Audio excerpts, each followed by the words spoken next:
My father left me 2 apartments, and you get this old dog and 2 cats. My sister laughed as the wool was being read, and my husband added, Now you have your own little pack. Pack your things and get out. I gathered the crying animals and headed to the vet. The old veterinarian, a friend of my father's, said, Joyce, your father was a clever man. He told me, if anything happens, tell Joyce to check the collars. I looked and froze. On each collar was engraved, Hello, leave a comment telling me where you're from. Don't forget to subscribe and like. Enjoy listening. The air was heavy, smelling of old paper and sealing wax. A sunbeam pierced through the loosely drawn curtains, dust motes dancing in its light. I watched them, thinking how strange it was that the world outside kept moving, cars passing, people rushing, while here, in this silence, my fate was being decided. Only a week had passed since my father's funeral. The earth on his grave hadn't even settled yet, and we were already sitting here, ready to divide what he left behind. Opposite me sat Vivian, my half-sister. In her strict black suit, she looked flawless, as always.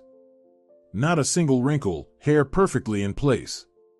Only her fingers, wrapped in thin leather gloves, tapped nervously on the handle of her expensive handbag. She didn't look at me. Her gaze was fixed on the elderly notary with thick-lensed glasses, who slowly, deliberately, opened the envelope. Next to me sat my husband, Brandon. His shoulder, so familiar for the past 15 years, now felt cold and foreign. He didn't take my hand, didn't offer a word of support. He just sat there, stiff as a board, also watching the notary. He smelled of the expensive perfume I'd given him for his last birthday. I remembered how happy I was when I found this exact scent. Now it felt suffocating. The notary cleared his throat, adjusted his glasses, and began to read. His voice was flat, emotionless, as if he were reading the weather forecast rather than someone's last will. I half listened to the legal jargon, the names, the dates. My mind felt foggy. I still couldn't believe my father was gone. That I would never hear his laughter again, never feel his firm handshake. Then, through the fog, words reached me that made me sit up straight. The 3-room apartment at 12 Lincoln Street and the 1-room apartment at 45 Madison Avenue, along with all the property in them, I bequeathed to my younger daughter, Vivian Hardin. I blinked. Did I hear that right? 2 apartments. Father's 3-room apartment, where he had lived his whole life, and the 1-room rental. Both to Vivian. I looked at my sister. A faint, triumphant smile played on her lips. She slowly turned her head toward me, and in her eyes, I saw cold satisfaction. Brandon beside me barely nodded, not to me. To her. Vivian. My heart skipped a beat. Something was wrong. Totally wrong. Father loved us both. Yes, differently, but he loved us. He couldn't do this. He knew Brandon and I only had a rented apartment that we were saving for a down payment. He couldn't leave me with nothing. The notary turned the page and continued in his colorless voice. As for my elder daughter, Joyce, I leave the most precious thing that has been with me in the last years of my life, my loyal dog, Rex, and my 2 cats, Ginger and Misty. In the dead silence of the office, laughter rang out. Sharp, loud, like a slap. It was Vivian. She threw her head back and laughed, shamelessly, not hiding her delight. She laughed in my face. My father left me 2 apartments, and you get this old dog and 2 cats. She shouted through her laughter, and her words pierced me like burning needles. I stared at her, unable to utter a word. My cheeks burned as if I had been hit. And at that moment, when I needed protection and support more than anything, I heard another laugh. Deep, male. I turned my head. Brandon was laughing. My husband. He looked at Vivian with so much admiration and joy that I felt breathless. Humiliation was complete. Public. The notary coughed awkwardly and removed his glasses. I stood, my legs like lead. I needed to get out. Just run. I silently turned and headed for the door. Outside, Brandon caught up with me. He grabbed my elbow roughly. Where do you think you're going? His voice was icy. Home, I whispered. He smirked. That same smirk I had seen on his face in the notary's office. You don't have a home anymore. At least, not with me. I stared at him, confused. What are you saying, Brandon? Vivian emerged from the building.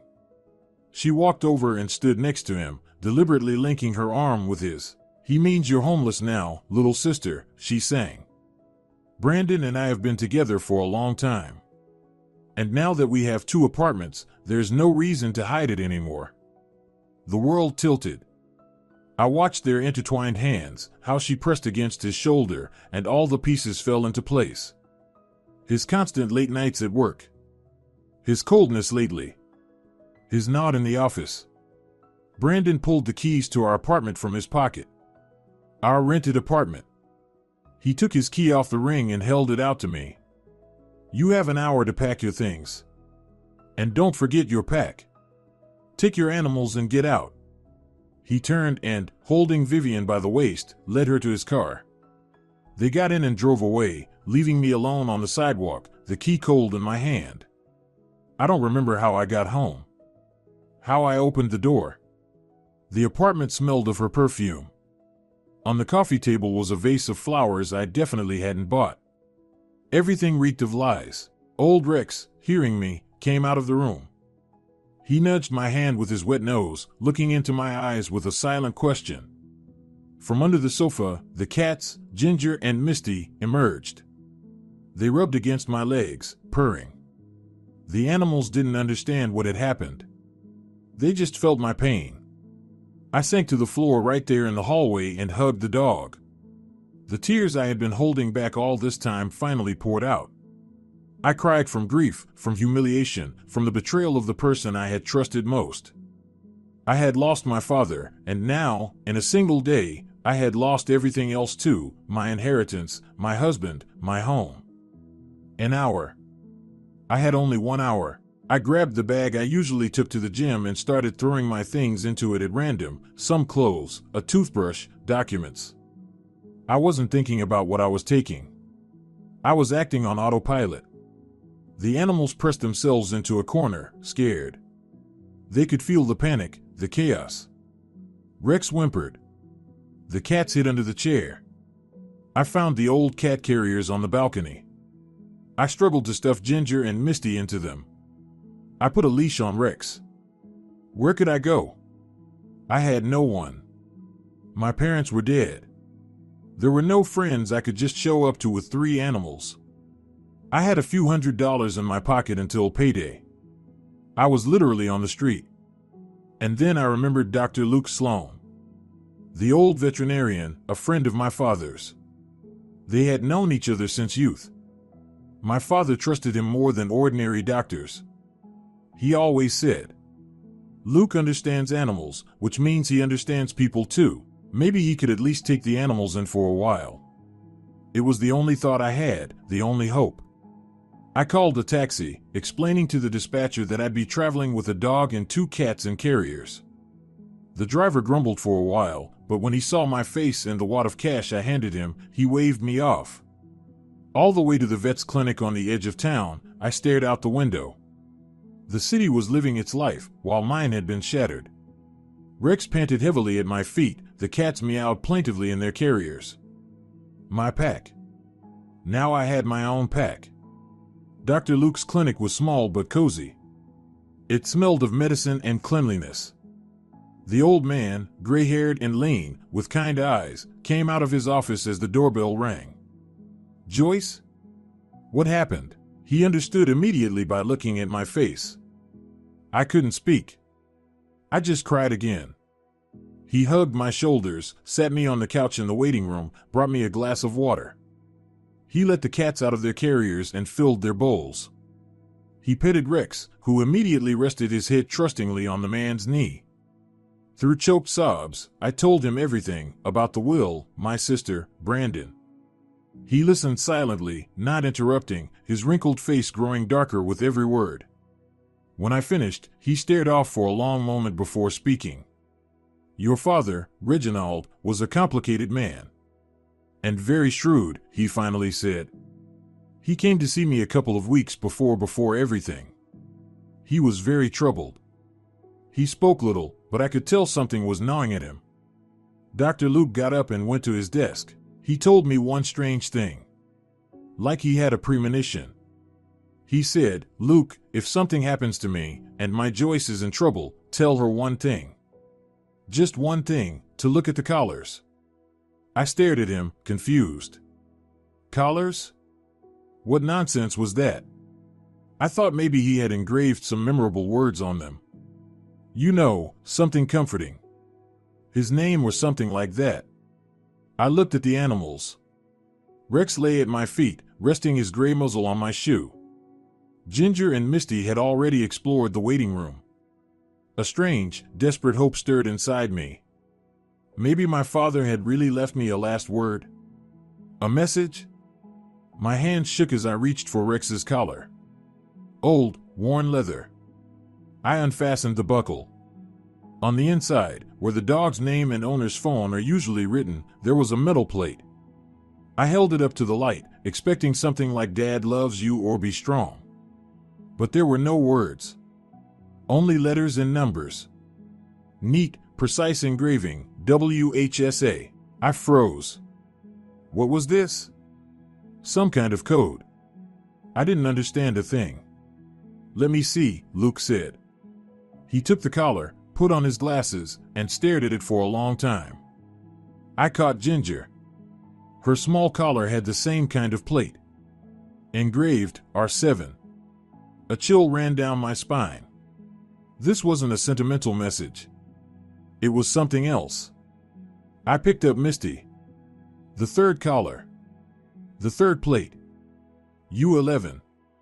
I sat there holding 3 collars, each engraved with a meaningless string of symbols. My tears had dried. Only icy bewilderment remained.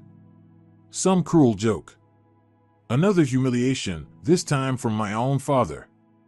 Luke removed his glasses and looked at me. His eyes, usually so kind, now burned with a strange intensity. "Wait a minute. WHS. R7. U11, he muttered to himself. "Oh my God. Reginald, you tricky devil." He looked at me, and I saw that he understood everything. "Joyce, this isn't nonsense. I know what it is. In my youth, your father and I worked side jobs at moving companies, at cargo terminals. I know this format." He grabbed a sheet of paper and a pen. WHSA, Warehouse A, R7, Row 7. And U11, Unit 11. He handed me the paper. "It's an address. A storage unit. There's a large warehouse complex just outside the city. Your father didn't leave you the animals as consolation, Joyce." He looked me straight in the eyes, and something inside me twisted.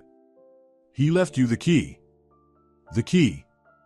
That word exploded in my head, drowning out the pain and humiliation. Not just a meaningless string of symbols, not a cruel joke, but a key. My father, even after death, had tried to tell me something, to leave me a message. I looked at the 3 worn collars in my hands, and suddenly they weren't symbols of my shame anymore. They became the last thread connecting me to him. "We have to go," I said, my own voice sounding foreign to me, firmer than I expected. "Right now." Luke nodded, his face serious and focused. "The animals will stay with me. Don't worry about them, Joyce. I have everything they need here. Go. I'll drive you." He quickly wrote the address on a piece of paper, though I had already memorized it. Greenwich Storage Warehouse Complex. Huge, gray, on the very edge of the city, where the residential streets ended and the industrial zone began. I had passed it hundreds of times by bus, never imagining that behind the tall concrete fence was a part of my father's life. We drove in his old car. It rattled over every bump and smelled faintly of vet clinic, but I felt safer in it than in Brandon's fancy car. I watched the city lights blur past, and for the first time that awful day, a spark of something stirred in me, not hope, exactly, but a bitter, desperate curiosity. What had he hidden here? Money? Documents? Another will? Every theory running through my mind felt both comforting and insane. Luke stayed silent, understanding that words weren't needed. He just drove, his bony hand steady on the wheel. This old friend of my father's, whom I hadn't seen in years, became my only ally in the whole world that evening. And there it was, the complex. Concrete fence topped with barbed wire, a gate, a dim streetlight above the guard booth. Everything looked sterile and lifeless. Luke confidently drove to the gate and rolled down the window. "Good evening. We need Warehouse A," he said to the guard, a sleepy man in a worn uniform. The guard lazily peeked out. "Last name and unit number?" "Unit 11, row 7. Rented under the name Reginald Kaitan." The guard flipped through a logbook. "Kaitan. Got it. Only he has access, or by proxy." My heart sank. Was it all for nothing? Had we come here only to face a locked door?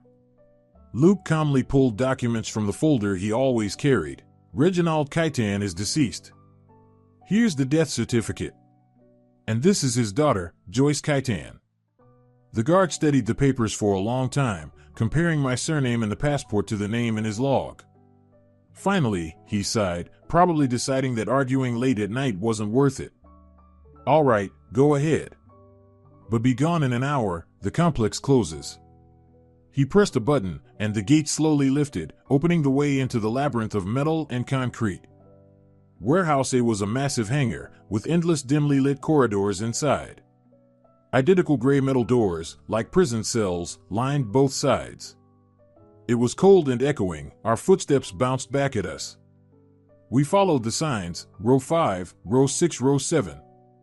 Now we had to find the unit, 9, 10, 11. There it was, a plain gray door with a heavy padlock. Of course, we didn't have the key. But my father had thought of that too. Next to the door, on the wall, hung a small metal box with a combination lock. Luke glanced at his notebook again. When he talked about the collars, he also mentioned a date. He said, "If I forgot, remind me about your mother's birthday, Joyce." I didn't understand it back then, but now. He punched 4 digits into the lock. A click sounded. The box door opened, and inside hung the key to the padlock. I caught my breath. Every detail, every step of this path had been planned by my father. He was guiding me, even from the beyond. Luke inserted the key, turned it. The heavy metal door creaked open. He pulled it toward him, and I peered inside. It was a small room, about 10 feet by 10 feet, windowless, filled with cardboard boxes. It smelled of dust and old things. It smelled like home. The home I no longer had. I stepped inside. Luke stayed at the entrance, giving me space to be alone. I ran my hand over one of the boxes. In my father's handwriting, it read, "Photographs." My fingers trembled as I opened it. On top lay our old family album, the velvet cover worn. I sank onto the cold concrete floor and opened it. There I was, a little girl, sitting on Dad's shoulders, both of us laughing. There we were with Mom at the sea, teaching me to swim. My graduation, Dad looking at me with pride. And here, a photo from our wedding. Me in a white dress, Brandon beside me, young, smiling. He's holding me, and we look so happy. I stared at that photo, at that smiling stranger, and felt my insides tighten with icy pain. He had already been lying then. Or did the lies come later?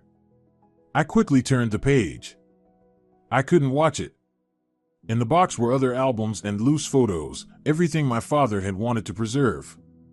The true memory of our family. In another box were his favorite books, dog-eared copies of Remarque and Hemingway. His old fishing rod from childhood trips to the lake. A box of Mom's things, her sewing kit, a couple of her favorite shawls. He had gathered all our past here, as if building an ark to save the most precious memories from the flood he had sensed was coming. I sifted through these things, and bitterness rose in my throat again. Why had he done this? Why didn't he just talk to me? Warn me? At the very bottom of the last box, under a stack of old newspapers, my fingers touched something hard. It was a regular envelope, yellowed with age. On it, in my father's handwriting, only shakier, uneven, was one word, Joyce. My heart started pounding. I sat down on an overturned box and carefully opened the envelope. Inside was a piece of squared notebook paper, folded into quarters. I unfolded it. My dear daughter, my Joyce. If you're reading this, then the worst has happened. And it means I was right. Forgive me for not protecting you while I was alive. Forgive me for leaving you to deal with all this filth alone.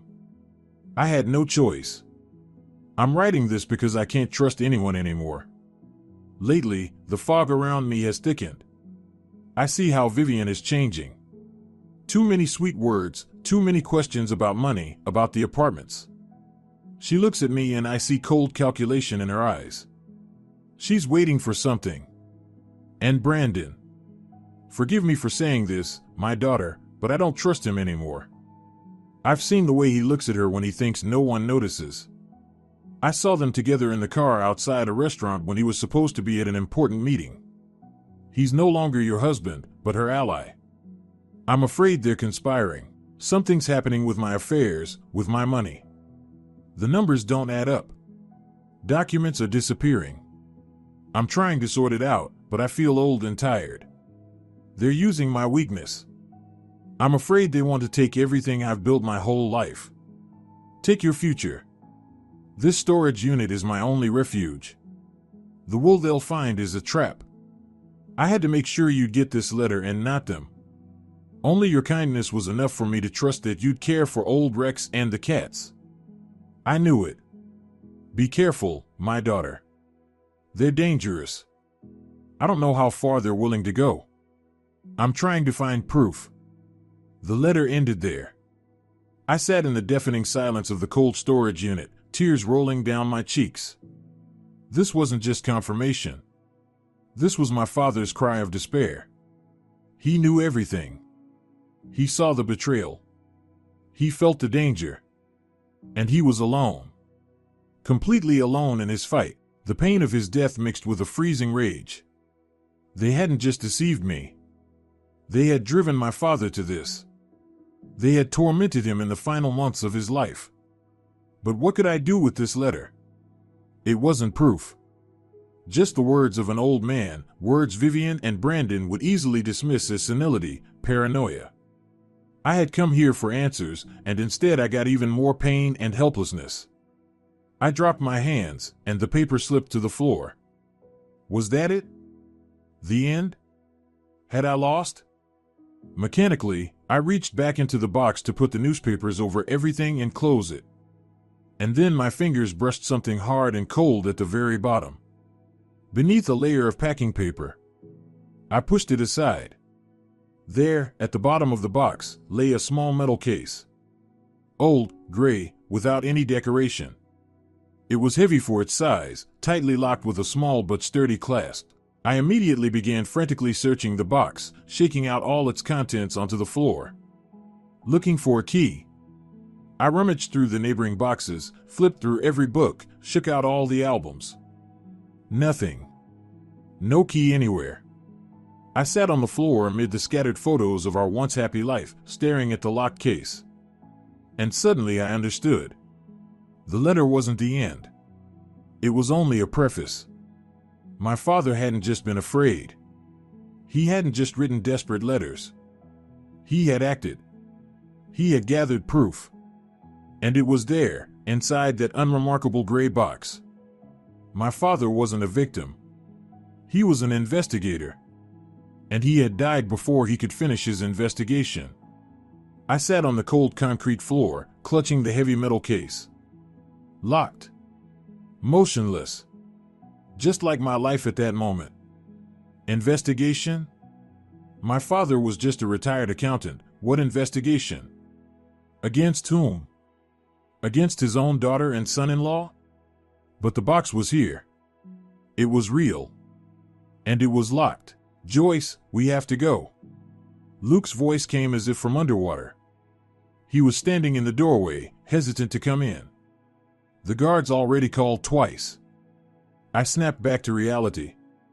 Carefully, as if it were the greatest treasure, I placed the case back into the cardboard box and covered it with my father's books. I folded the letter and slid it into my coat pocket. It burned against my thigh through the fabric. We loaded the box with the most precious things, the albums, the letter, and the case, into the car. The rest had to be left behind. "What's in there?" Luke asked as we drove out of the gates of the complex. "A letter. From my father." My voice was hoarse. He knew everything. He wrote that they were conspiring. That Brandon and Vivian were in it together. And there was also a case. Locked. Luke let out a heavy sigh. I figured Reginald was up to something. Giving up wasn't his style. We drove through the night city. Cold, clear rage replaced the pain and confusion inside me. I had to look them in the eyes. I had to show them this letter. Maybe, seeing my father's handwriting, some shred of conscience would waken them. Foolish, naive thought. But at that moment it felt like the only right one. "Take me home," I said. Then I corrected myself. "To their apartment. I need to talk to Brandon." "Joyce, maybe you shouldn't. It's dangerous." He looked at me with worry. "I have to. Otherwise, I'll go insane." He understood there was no point in arguing and silently turned onto the familiar street. When we reached the building, lights burned in the windows of our third-floor apartment. He was there. They were there. "I'll wait in the car," Luke said firmly. "If anything happens, scream." I nodded, grabbed the letter, and stepped out. My legs were shaking, but I walked. Up the stairs, each flight so familiar. There was our door. I pulled out the key Brandon had thrown to me and unlocked it. They were in the living room. Sitting on the couch, drinking wine. On the table, 2 glasses and a bottle of expensive champagne. They were celebrating. Vivian was in my silk robe. My robe. Seeing me, she didn't even flinch. She lazily leaned back on the sofa, resting her feet on my husband's knees. "Look who's here," she drawled. "Did you forget some of your belongings, little sister? Or did you come back to fight for a spot at the master's feet?" Brandon looked at me with a cold smirk. Not a trace of guilt. Not a hint of remorse. "I thought I made myself clear. You should have left. Your hour's up." I silently walked up to them, pulled the folded sheet from my pocket, and tossed it onto the table. "Read this," I said quietly. "It's from your father." Vivian grimaced in disgust, but Brandon took the letter. He unfolded it, scanned it. His expression didn't change, only the corners of his mouth curled even tighter.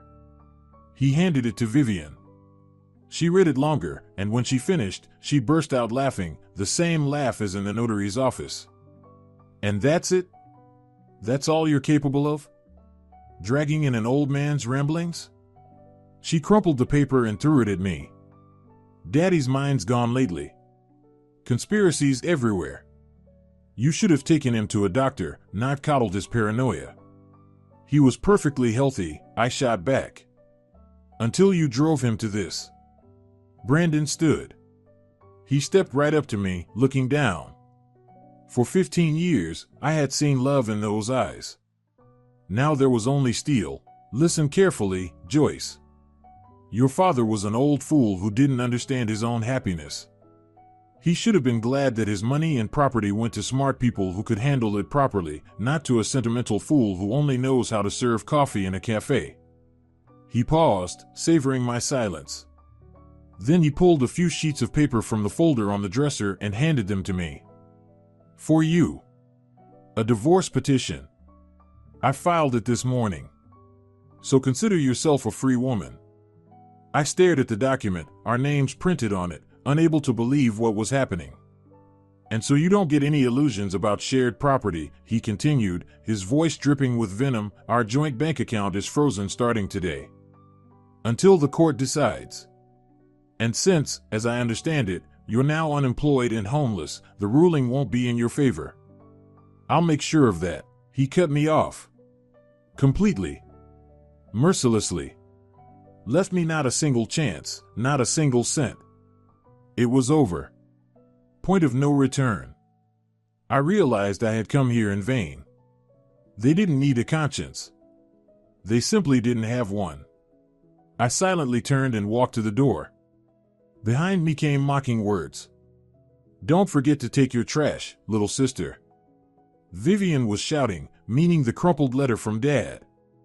I got into the car with Luke, and he drove off without asking a word. Where? I didn't care.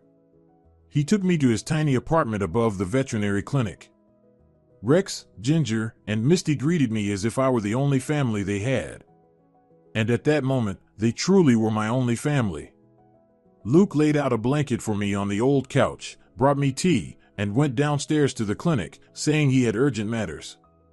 He just gave me time. I sat on that couch, in a stranger's apartment, surrounded by my animals, staring at the only things I had left, a gym bag with my belongings and the cardboard box with my father's treasures. I pulled out my few possessions from the bag. A couple of sweaters, jeans, underwear. That was all that remained of 15 years of marriage. At the bottom of the bag lay an old music box. Carved wood. The last gift from my father for my birthday, just a few years ago. I remembered that day clearly. He handed it to me, saying, "Here, daughter, is where the truly valuable things are kept." At the time, I thought he meant the box itself, or memories. I opened it. Inside, on red velvet, lay a pair of my old earrings. I smiled through my tears, remembering his words. What could be valuable in old, long and used earrings? I ran my fingers over the velvet lining. And suddenly, I felt a tiny, barely noticeable seam in the corner. I lifted it with my nail. The velvet gave way. Beneath it was a thin wooden bottom. A false bottom. My heart froze. I carefully lifted the false bottom. In the recess lay a key. Not the small key to the music box, but a real, large, old key, darkened with age and pitted with rust. I recognized it immediately. It was the key to our old house by the lake. The lake house. My God, I had almost forgotten it.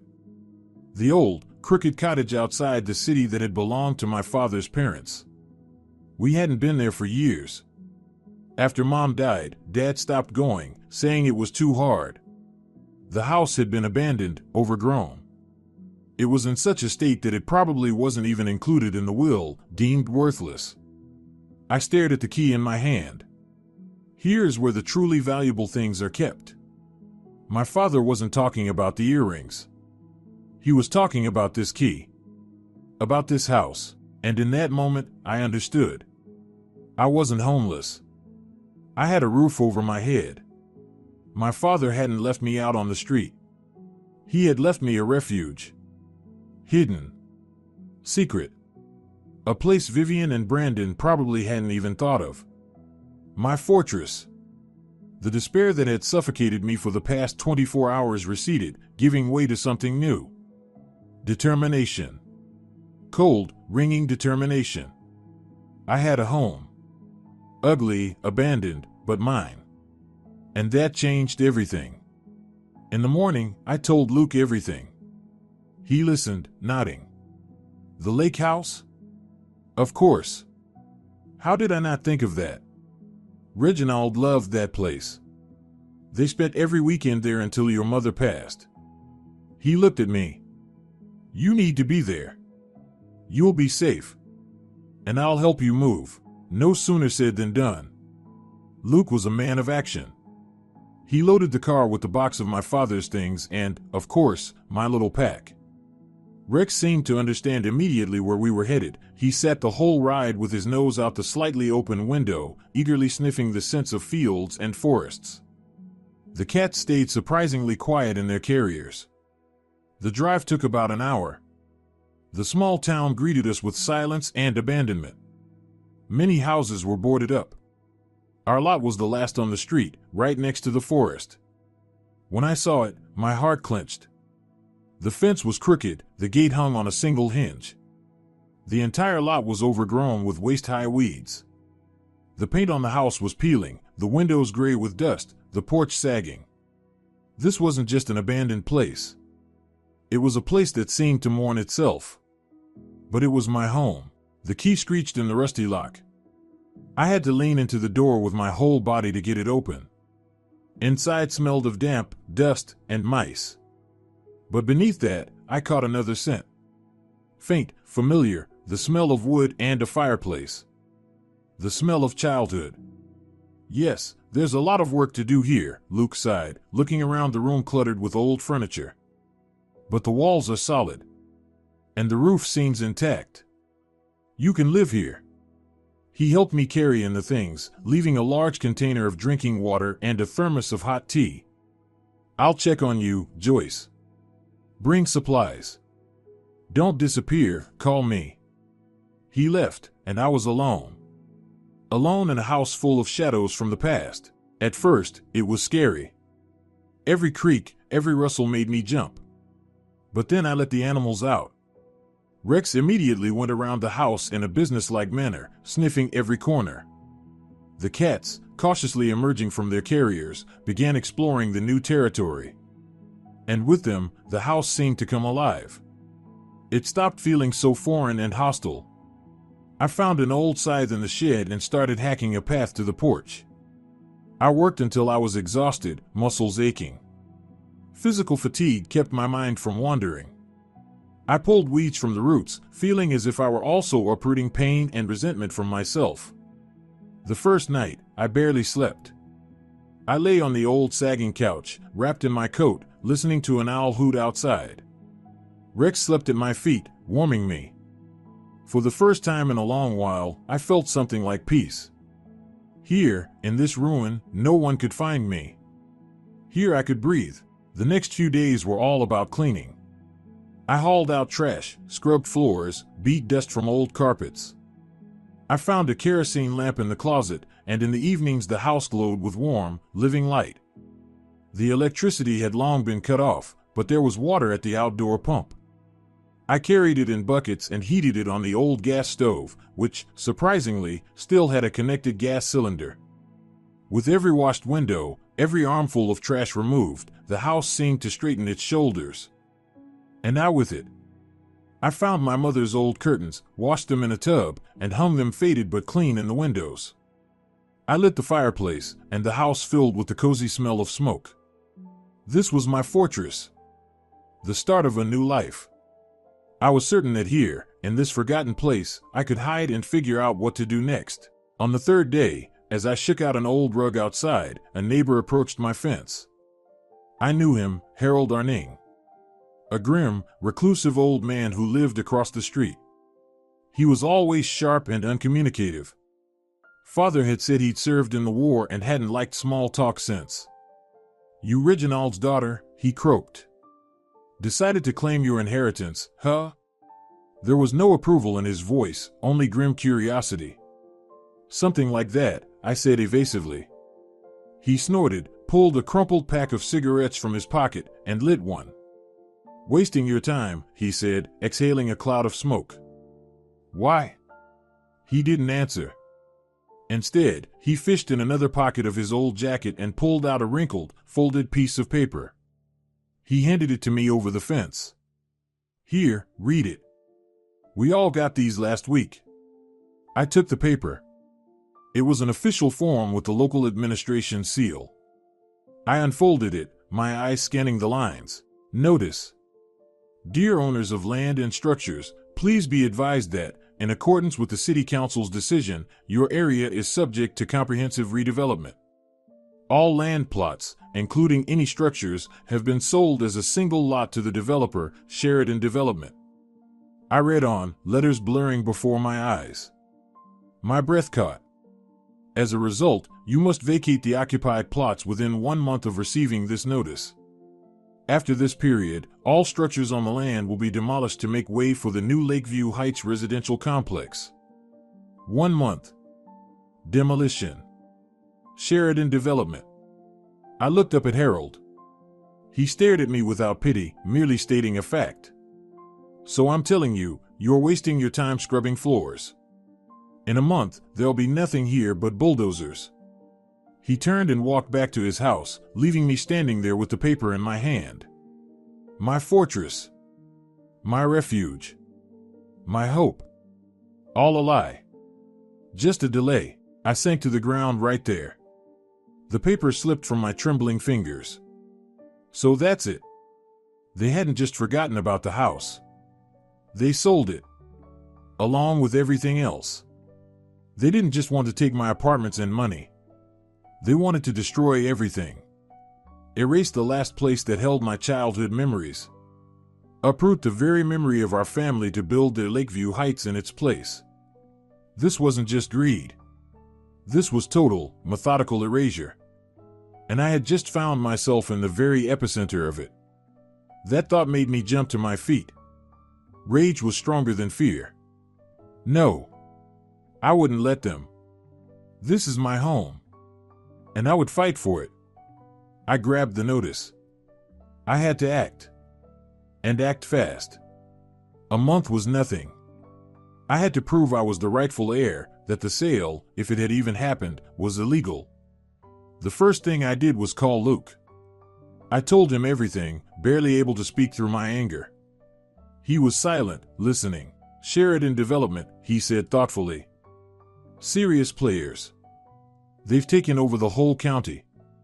Taking them on won't be easy. But you're right, Joyce. We start with the documents. You need to go to the land registry, the property office. Find out who's listed as the owner of the house now, and on what grounds. Without that, we won't get anywhere. I had neither a car nor money for a taxi. I had to get to the city on the old rattling bus that came to our town only twice a day. The next morning, after leaving plenty of food and water for the animals, I went to the bus stop. The ride to the city was torture. I sat with my forehead pressed to the cold glass, watching the passing landscapes. I felt discarded, crushed again.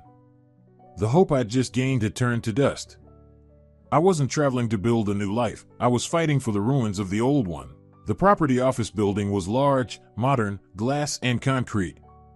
Inside, voices hummed, electronic cues buzzed, a bustle of people. It all felt foreign, hostile. I took a ticket and sat to wait. The hour dragged on like eternity. Finally, my number appeared on the display.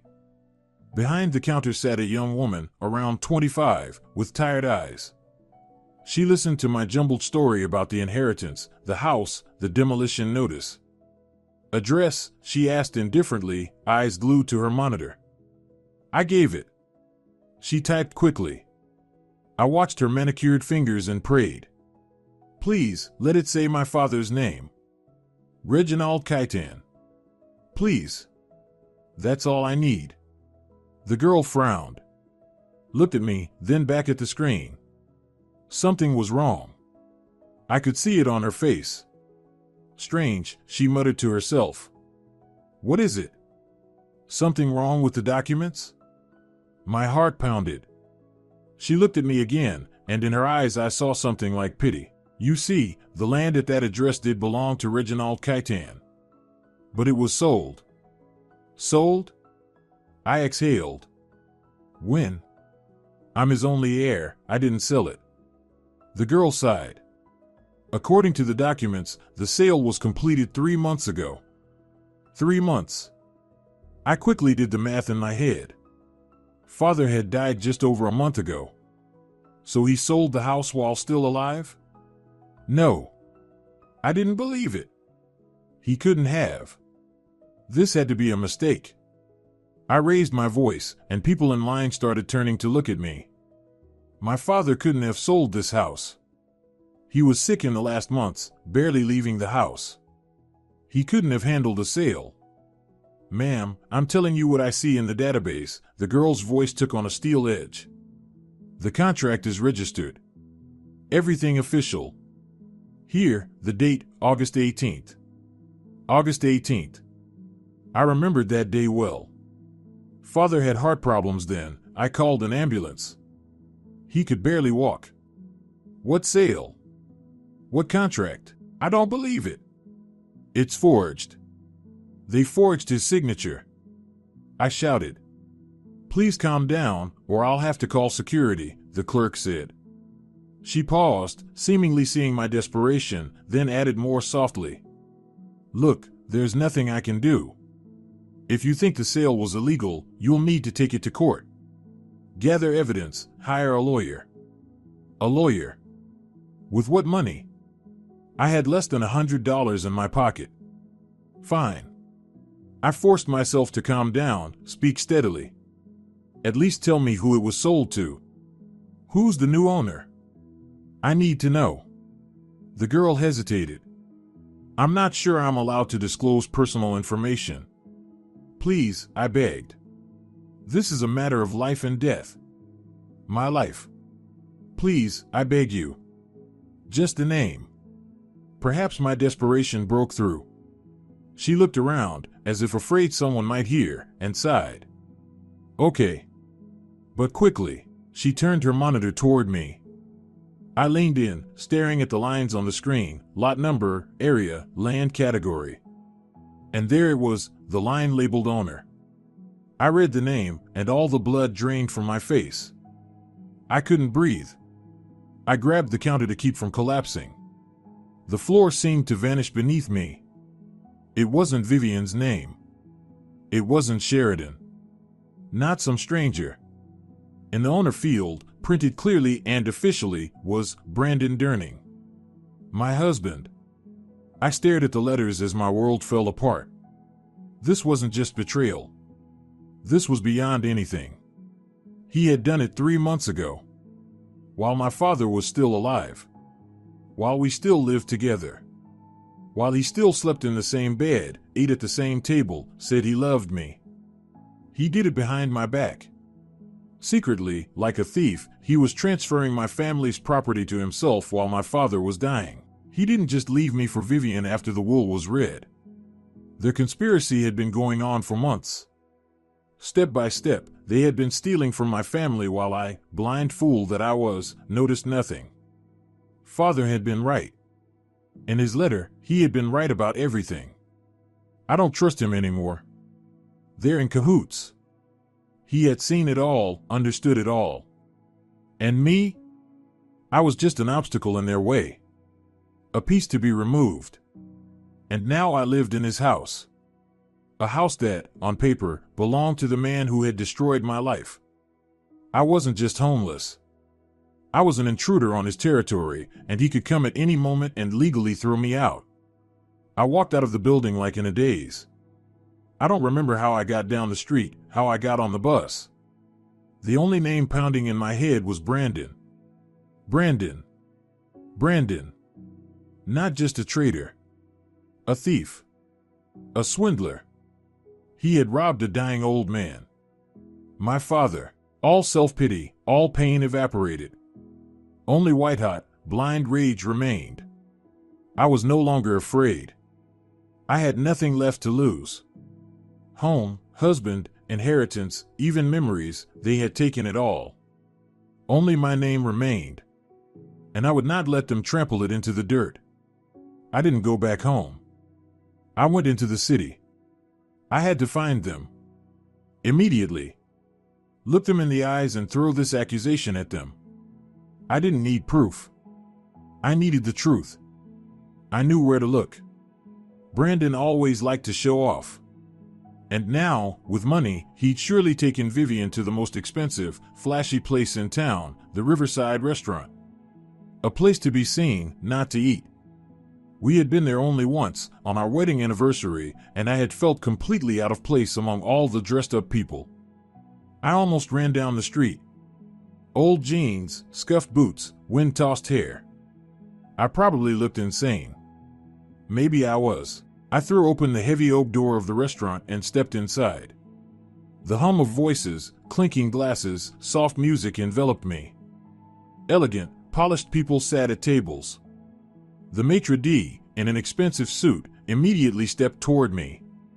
"Ma'am, we have a dress code," he began, eyeing me with disgust from head to toe. I didn't hear him. I had already seen them. They were at the best table, by the window overlooking the river. A bucket of ice chilled their champagne. Vivian, in an elegant cream dress, chattered happily, while Brandon, in a perfectly fitted blazer, gazed at her adoringly. They looked like a magazine couple. Happy, successful, in love. Their idyll ended with me. I walked straight to their table, ignoring whispers behind me and the maitre d' trying to stop me. "Brandon," I said. My voice rang loud and clear in the midday quiet of the restaurant. The music seemed to stop. Conversations cut off. Dozens of eyes stared at me. He lifted his head. The smile slid from his face, replaced with cold fury. Vivian looked at me with contempt. "What are you doing here?" he hissed. "Get out."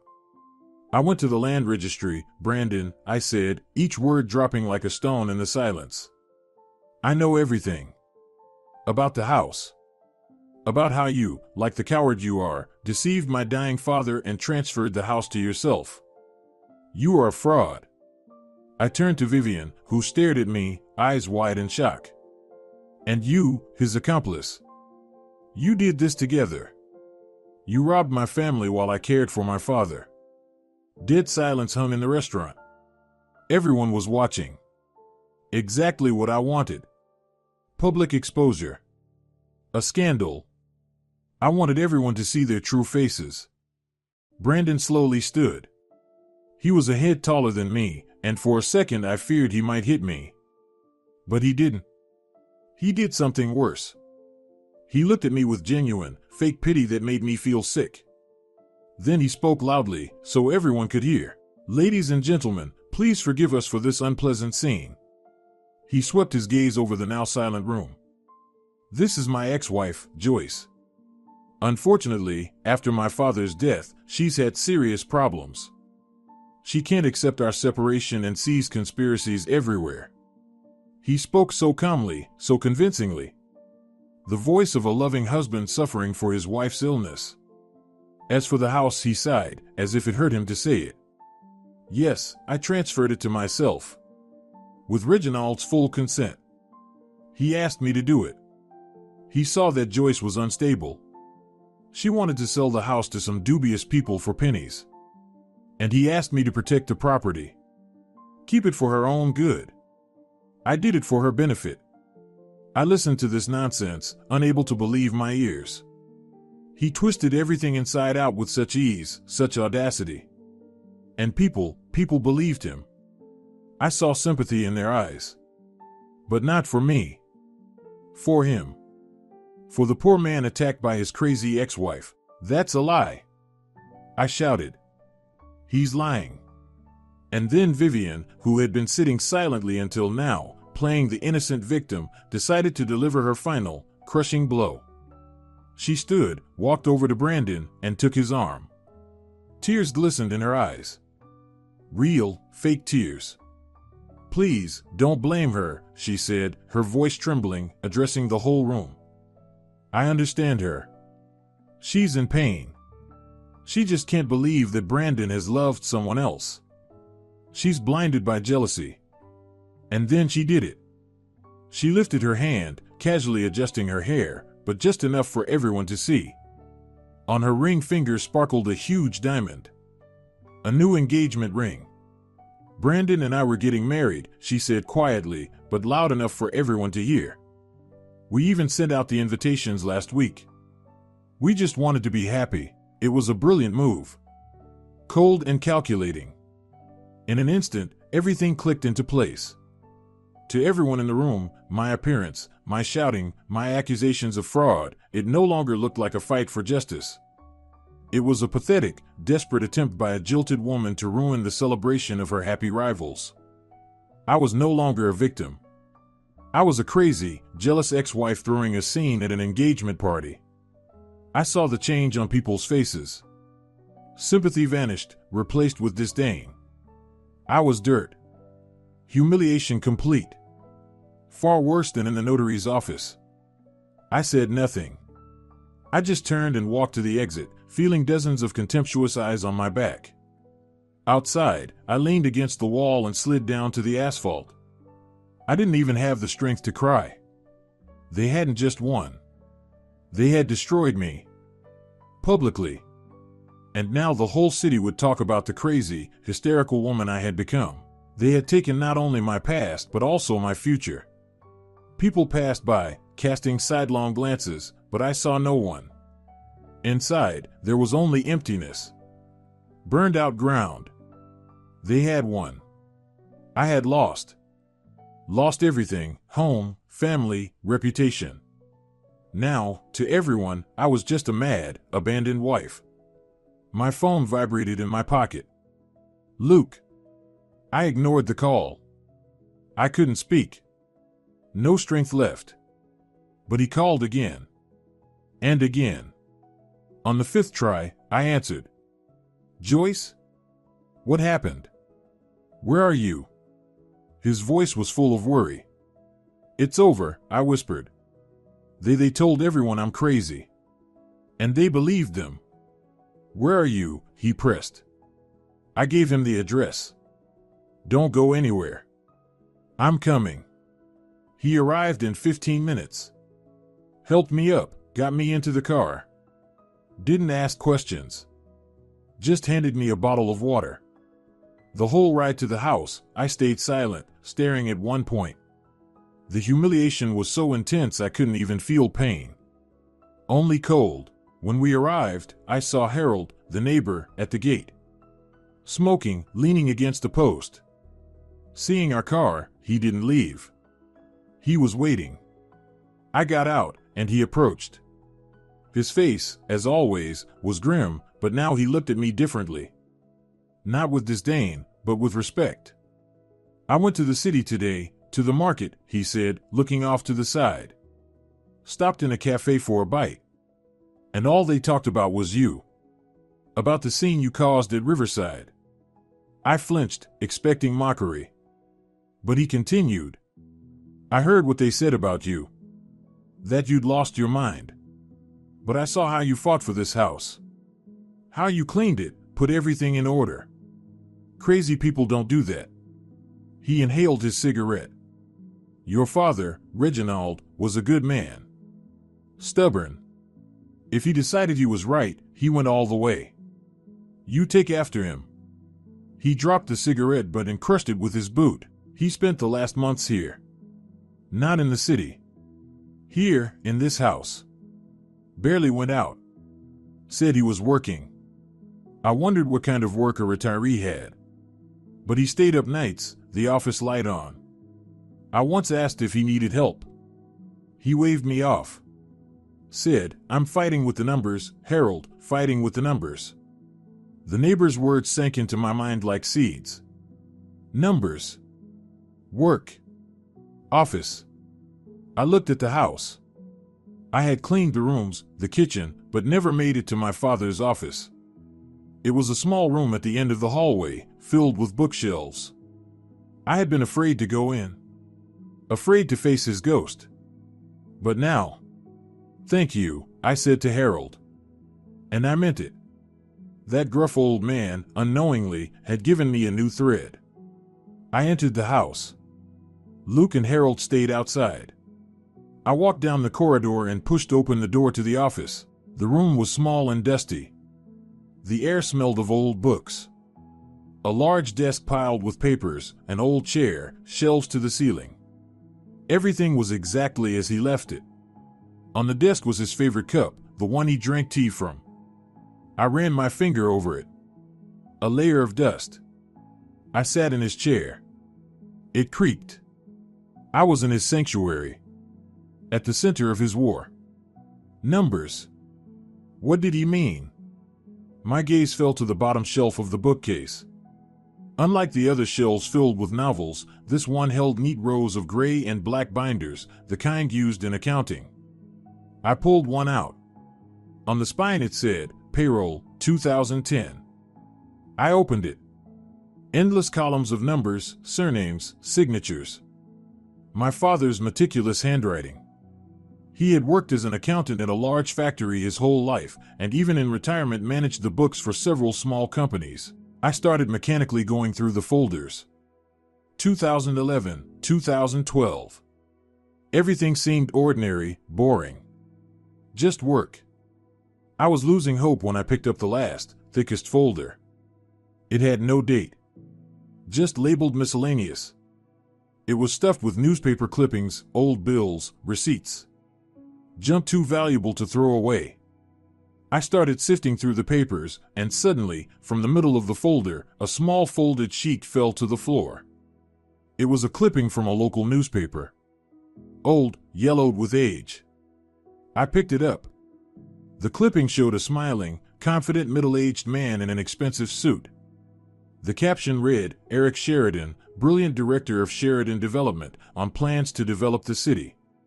Sheridan. The same name from the demolition notice. I started reading the article. A typical piece praising Sheridan, talking about how great he was, how he cared for the city, built new homes, created jobs. A classic puff piece. I was about to toss it when I noticed a note in the margin, written in my father's handwriting next to Sheridan's photo. His name, Eric Sheridan, was circled, and in neat, small handwriting were just a few words. But those words made me freeze. He's the key. He thinks no one remembers. 1999. 1999. What happened in 1999? I was 18, finishing school, applying to college. Normal life. I couldn't recall anything significant from that year. I looked at that face. Eric Sheridan. Smiling, successful businessman, planning to demolish my house. And my father, who in the last months of his life had been studying him, conducting some secret investigation. And then it hit me. I had been looking in the wrong place all along. I thought my war was with Brandon and Vivian, for inheritance, for justice. But I was wrong. They were just pawns. Small, greedy thieves. My father hadn't been fighting them. He had been fighting him. Sheridan. And the numbers he talked about weren't just payroll errors. It was something much bigger, something old, long forgotten, something that had happened in 1999. And my father was the only one who remembered. And now that memory, that war, had passed to me. I ran out of the office, gripping the newspaper clipping. Luke and Harold were on the porch, talking quietly. Seeing my face, they fell silent. Look, I held the clipping out to Luke. Sheridan. Dad was investigating something about him. From 1999. Luke took the paper, put on the glasses he always carried in his breast pocket. He stared at Sheridan's face in the photo, then at my father's note. I saw his expression change. It wasn't surprise or anger. It was fear. He went pale, his gray stubble looking almost black. "My God," he whispered. "Reginald, so that's what you were working on. You know him? You know what happened in 1999? I gripped his hand. He didn't answer. He just stared at the clipping, as if seeing not a smiling businessman, but a ghost from the past. "Luke, please. Tell me." He slowly raised his eyes to mine. Real, animal fear in them. "Let's go inside," he said quietly. Harold nodded silently and stepped aside, letting us through. He understood everything without words. We sat at the kitchen table I had just cleaned yesterday. Luke placed the clipping in front of him. His hands trembled slightly. "I can't say I knew him well," he began slowly, choosing his words. "But I remember him. And I remember that story. In the late 90s, there was a construction company in town, Build Secure. Big, serious company. Built a lot. And your father, Reginald, handled part of their accounting as a freelance accountant. They were his biggest client." He paused, gathering his thoughts. "And this Sheridan back then, he was nobody. Just a junior partner under the director of that firm. A runner, basically. But very cunning, slippery. Always smiling, polite to everyone, but dark things were happening behind his back. There were rumors he was connected to crime, but back then, many businesses had shady dealings. And what happened? I urged him. In 1999, Build Secure suddenly went bankrupt. Loudly, with scandal. The directors were jailed for major fraud. Hundreds of people who had invested in their projects were left with nothing. Protests, lawsuits. And Sheridan? He walked away clean. More than that, 6 months later, when the dust settled, he suddenly became very wealthy. Opened his own firm, the one now called Sheridan Development. Luke looked me in the eyes. No one ever figured out where he got the money. All built secure assets were seized. But somehow, he got around it. People said he had simply betrayed his boss and the investors, taking the money for himself, but they could prove nothing. He wiped everything clean. And your father, he lost a lot of money then. The company owed him a large sum. But he never complained. Just said it was a good lesson and that people like Sheridan shouldn't be trusted. Now it all made sense. My father hadn't just remembered. He knew. He knew how Sheridan had made his initial fortune. He knew that beneath this glittering business empire lay theft and deception. And apparently, he had found some evidence. The very numbers. And Sheridan found out. And then he decided to act. Through Brandon and Vivian. They were just instruments. A way to get to my father, take everything from him, destroy him, silence him forever. And then one detail surfaced in my mind. Father. His death. Luke, I could barely speak. Do you remember how father died? Official cause, a massive heart attack. He nodded. Yes. That's what the doctors said. At his age, unfortunately, not uncommon. And you? Do you believe that? He was silent for a long time, staring out the window at the darkening forest. When he finally spoke again, his voice was low, heavy with guilt. I should have told you earlier, Joyce. Forgive me. I was afraid. I'm an old man, I was just afraid to get involved. Told me what? I whispered. Your father called me a few days before he died. His voice, it was strange. Worried. He said he wasn't feeling well. Dizzy, weak. I told him to call a doctor. And he laughed. Said he didn't trust his doctors anymore. I froze, gripping the edge of the table. What else did he say? He said Luke struggled with the words. He said, Luke, remember this. If they say it was my old heart, if they say it was my heart, don't believe them. Just don't believe. The room swam before my eyes. My father's words, passed to Luke, exploded in my mind. Dizziness. Weakness. Distrust of doctors. Don't believe them. It wasn't a heart attack. Sudden death from heart failure, perfect cover. No one would ask questions. Old man, weak heart. Makes sense. They could have poisoned him. Slowly, gradually, adding something to his food or medicine.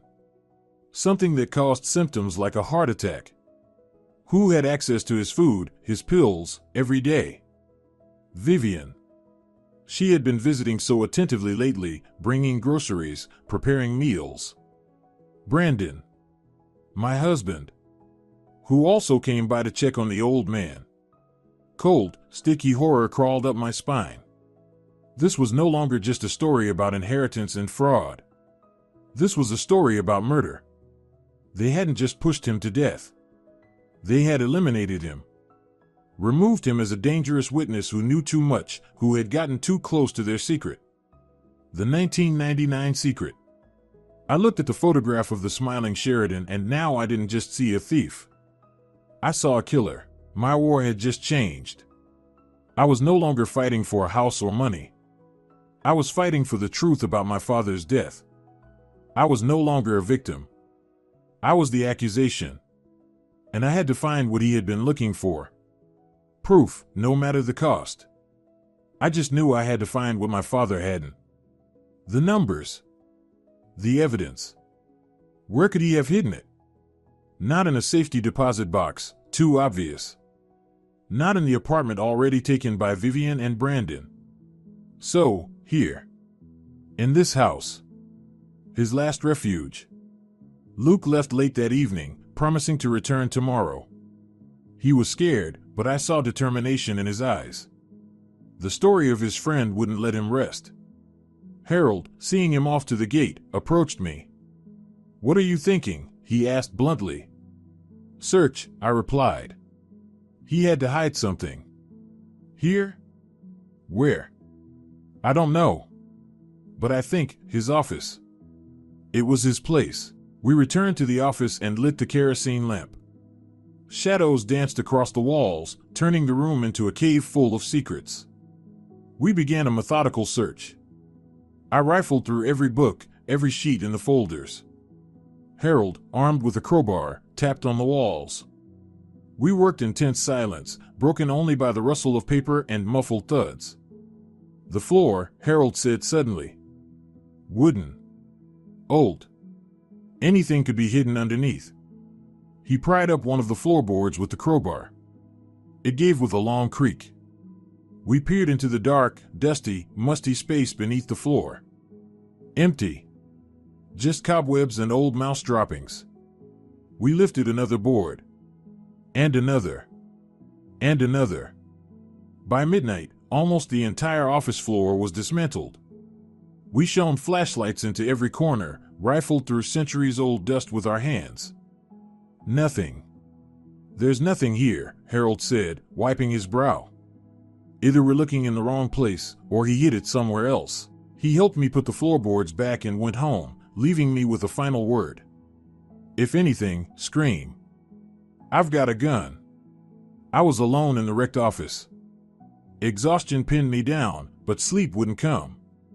I sat in my father's chair, one thought spinning in my head: where could he have left it? He was a smart, cautious man. He must have known they would come here. That they would search. He wouldn't hide it where it could be easily found. I locked the door with the old bolt, propped it with a chair. Covered the windows with blankets. I was scared. I felt like I was in a besieged fortress. The animals sensed my tension. Rex lay at my feet, eyes open, growling softly into the night. The cats, normally asleep wherever they pleased, huddled close under an old blanket. I dozed in the chair and woke to deafening, furious barking. Rex stood in the middle of the room, hackles raised, barking at the door. And then I heard it. A crack. Someone was breaking in. Not knocking. Not trying to open it. Breaking it. I froze in terror. My heart pounded in my throat. Rex didn't stop. A loud crash, and the door flew open. Two figures stood in the doorway. Dark silhouettes against the night sky. Tall, broad-shouldered. I couldn't see their faces, only their outlines. They stepped into the house. Rex, my loyal old dog, lunged at the first one without hesitation, biting at his leg and shaking his head. But it lasted only a second. The second man kicked him hard in the side. A dull, terrible thud, followed by a shriek. Rex flew against the wall and went silent. The cats darted in panic meows in different directions, disappearing into the darkness. "They've silenced the dog. Now it's your turn," said one of them. The voice was low, hoarse. I sat in the chair, paralyzed with fear. One of them approached and grabbed the kerosene lamp, scanning the room. "Looking for something, huh?" he sneered, spotting the dismantled floor. "Didn't find it? Oh my. They didn't touch me. Instead, they started destroying the house. Methodically. Mercilessly. This wasn't a robbery. It was a message." One grabbed a chair and smashed it down on the old cabinet. Glass shattered. My mother's cups, which I had so carefully placed just yesterday, flew into tiny fragments. The second went to the bedroom. I heard the ripping of fabric. He tossed my clothes to the floor, cutting them with a knife. I heard him reach the old trunk with my mother's wedding dress. I jumped up, ready to rush, but the first man grabbed my shoulder and forced me back into the chair. "Sit. Watch." They destroyed everything I held dear. They smashed the photos on the dresser. Trampled my mother's old embroidery. Broke all the music boxes my father had crafted for me as a child. My fragile little world, which I had painstakingly begun to rebuild, they reduced to ruins. It lasted about 10 minutes. An eternity. When it was over, the house looked like a dump. They stood amid the chaos, breathing heavily. The one holding me leaned in close. Tobacco and malice clung to him. "This is your first warning," he hissed into my ear. "Stop digging into things that aren't your business. Understand?" I nodded silently. "Good girl." He released me. The second man emerged from the bedroom holding something small. He walked to the couch where I had slept and placed it on the pillow. They left. Just turned and walked into the night, leaving the door wide open and the house destroyed. I sat motionless until the sound of their car faded into the distance. Then I rushed to Rex. He lay against the wall, whining. I gently touched his side. His ribs seemed intact, just badly bruised. He licked my hand, as if apologizing for not being able to protect me. Then I started calling for the cats. Ginger. Misty. Silence. Only the wind whistled through the broken windows. I called them again and again, my voice breaking. Panic outweighed fear of the intruders. What if they had run into the forest? What if they didn't come back? About an hour passed before I heard a faint rustle. Ginger crawled out from under the couch, trembling. I scooped him up and held him close. His whole body shook. Half an hour later, Misty appeared from behind the fireplace. My pack was together again. Wounded, scared, but alive, I surveyed what remained of my home. Everything was broken, shattered, torn apart. Tears ran down my cheeks, mixing with dust and grime. But through the tears, self-pity did not grow. Only rage. Cold as ice. They were afraid. If I had had nothing, if I were just a crazy hysterical woman, they wouldn't have come. They wouldn't have tried to intimidate me. They came because they knew I was on the right track. Because my father had really hidden something. And they were scared of it. I looked at the pillow. There, on the white pillowcase, lay a small porcelain ballerina figurine, broken off from one of the music boxes. The only intact piece amid the wreckage. A message. Personal. They knew how much I loved those music boxes. They wanted to strike at the deepest wound. I picked up the figurine. And at that moment, I made a vow. I would not stop. I would find what they were looking for. And I would make them pay. For my father. For my home. For every broken cup. For every tear of my animals. With that thought, I began to clean. I couldn't live in this chaos. I had to restore order. Even just the appearance of it. It was the only thing I could control. I picked up shards, righted overturned furniture. It wasn't cleaning. It was an act of defiance. With every piece I restored, my resolve grew stronger. I reached the office. The heavy oak bookshelf had toppled onto its side. Books were scattered everywhere. I tried to lift it. It was immovable.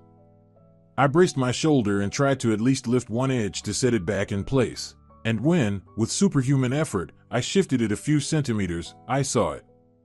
On the wall, where the bookshelf had stood, was a crack. Small, but noticeable on the old plaster. Not the kind that appears with age.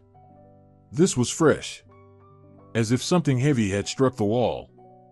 Or as if something inside the wall was pushing out. I ran to the kitchen, grabbed an old knife, returned, and began prying at the plaster around the crack. It crumbled easily, falling in white dust at my feet. Beneath the plaster appeared a dark spot. A void. A hidden compartment. My fingers trembled. I widened the opening, reaching inside. I felt something hard, rectangular, wrapped in oiled cloth. I pulled it into the light, unwrapped the cloth. Inside was a standard audio cassette. Old, from the 90s. No labels. Just a cassette. But I knew. I knew what it was. This was it. What my father had been looking for. What Sheridan feared. A voice from the past. But how to play it? A cassette player. In my wrecked house, there was definitely none. I hadn't had one in 15 years. Where, in this day and age, could I find such an ancient thing? The phone. Luke. He was my only connection to the outside world, the only person I could trust. I dialed his number with trembling fingers. Joyce? Are you okay? I was worried. They were here, I exhaled. They. What happened? Did they touch you? Panic was in his voice. No. I'm fine. The animals are fine too. But I need your help. I need a cassette player. You don't happen to have one? There was a pause on the other end. A cassette player, he said thoughtfully. I think so, an old one, gathering dust in the garage. Don't know if it still works. I'll come by now. No. It's too dangerous. They could come back. All the more reason I'm coming, he said firmly and hung up. Waiting for him was torture. I sat on the only surviving chair, holding the cassette to my chest as if it could warm me. Rex lay at my feet, resting his head on my knees, quietly whining in pain.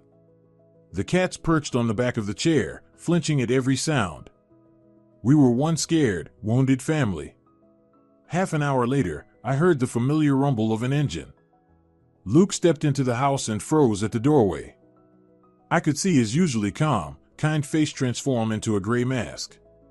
He scanned the destroyed furniture, the shards of glass on the floor, the torn curtains.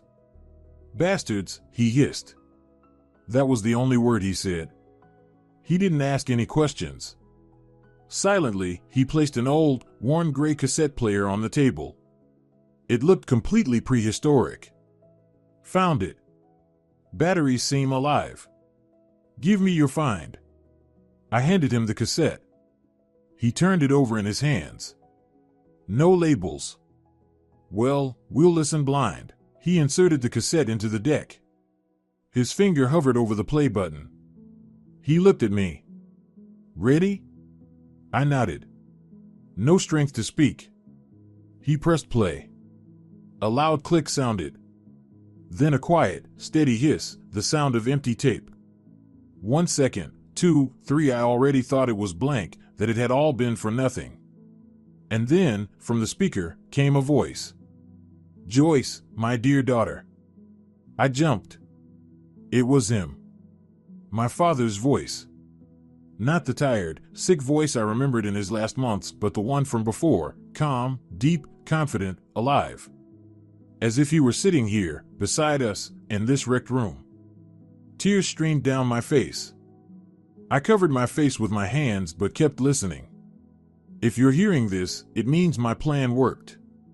It means you are safe, and the key has found its owner. I'm sorry I had to use deception. I had no other choice. I was trapped, and I needed to buy time and ensure that my greatest treasure, you, would be safe. Luke placed a hand on my shoulder. I lifted my tear-streaked eyes to him. He nodded silently, listening with me. I'll start from the beginning, my father continued. With Sheridan. You probably know the name. I knew him back in the 90s. I knew how he stole money from his partners and built his empire on those dirty funds. I stayed silent all these years. Who would I tell? Times were different then. But I never forgot. And when, a few months ago, Brandon came to me with a business offer from Sheridan, I understood everything. I held my breath. Sheridan needed to launder a large sum of money, to legalize it. He devised a scheme buying property through front people, putting his dirty money into it, then selling it later as clean assets. And your sister and your husband became his puppets. He promised them a share, apartments, a beautiful life. And they gladly agreed to betray me. And you. The picture came together. Greedy, envious Vivian. Weak, money-hungry Brandon. They were perfect candidates. They started manipulating me. Vivian brought me food, which, as I later realized, contained something that made my head spin and my heart weaken. Brandon brought some trivial papers for me to sign for tax optimization. I was already thinking poorly. That's how they got my signature on the house sale contract. I don't even remember signing it. Then they started talking about the will. That it was time to think about the future, to make everything simple. To be fair. I clenched my fists until my nails dug into my palms. Poison. Deception. They acted like jackals, and then I realized I had no time. I couldn't go to the police. Against Sheridan and his connections, that would have been suicide. I had to act myself. I pretended to agree to their persuasion. I went to the notary, of course, and made that will. The one they wanted. It was a trap. A bait. I threw them a bone to calm them for a while and give me a chance to prepare. My father's voice faltered for a second. The hardest part was figuring out how to get all this to you. How to make sure my message reached only you and no one else. And I figured it out. Forgive me, daughter, for the humiliation you had to endure. But it was the only way. It was a test. I listened, holding my breath. I left you the animals. Rex, Ginger, and Misty. I knew Vivian. She would never have cared for them. She would have dropped them off at a shelter that same day or just thrown them out. She would never have looked at their collars. But I knew you. I knew your kind heart. I knew you wouldn't abandon them, no matter what. That you'd take care of them as you took care of me. What was trash for Vivian was responsibility for you. And your kindness, your humanity, that was the key that had to lead you here. To this cassette. By leaving you the animals, I didn't insult you. I paid you the greatest compliment. I told the world that you are the only worthy heir. Not because you are the elder daughter, but because you are a person. I looked at Rex lying at my feet. I gently patted his head. He whined softly from the pain in his side but wagged his tail. My pack. My key. My salvation. And now, the most important part, my father's voice turned as firm as steel. This cassette is not enough. It's only my word against theirs. You need evidence. Documents. The same numbers from '99. And I have them. Original Build Secure accounting books, which I managed to take before everything was sealed. Invoices, bills proving where Sheridan moved the money. And the real will. In which all my property, apartments, house, accounts, goes to you. Every last cent. My heart skipped a beat. The real will. The documents. I couldn't keep them here. It was too dangerous. I gave them to the only person I could trust. Someone Sheridan could never intimidate. Someone who could carry these documents through fire if needed. Strong. Reliable. Stubborn. I tensed, straining to hear. Who was this person? Luke? Harold? Some old friend I didn't know? You need to go to this person, Joyce.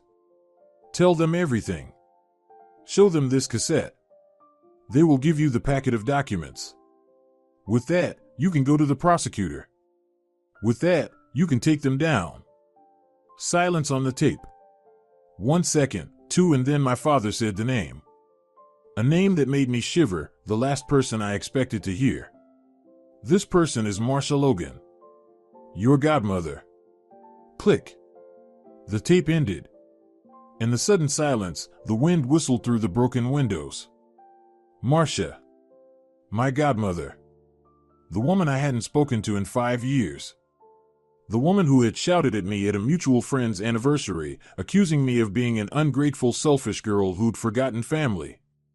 The woman I parted ways with in anger after a terrible fight, exchanging words you never forget. And now I was supposed to go to her. Beg for help. Ask her to hand over what was rightfully mine. It was worse than going to Brandon. Worse than the restaurant scandal. Complete, absolute humiliation. I can't, I whispered. She won't even let me in. She'll slam the door in my face. Then you'll knock until she opens, Luke said. His voice was firm. You have no choice, Joyce. Your father trusted her. He entrusted her with the most valuable thing. He saw in her what you couldn't. Now is not the time for old grudges. Everything is at stake. He was right. I had no choice. The next day, leaving Luke to fix the door and watch over the house, I went to Marcia. The same bus, the same route to the city. Only this time I wasn't going to battle, I was going to surrender.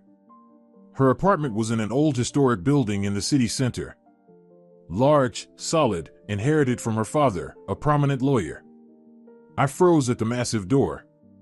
My hand wouldn't lift to press the doorbell. I probably stood there for 5 minutes, gathering courage.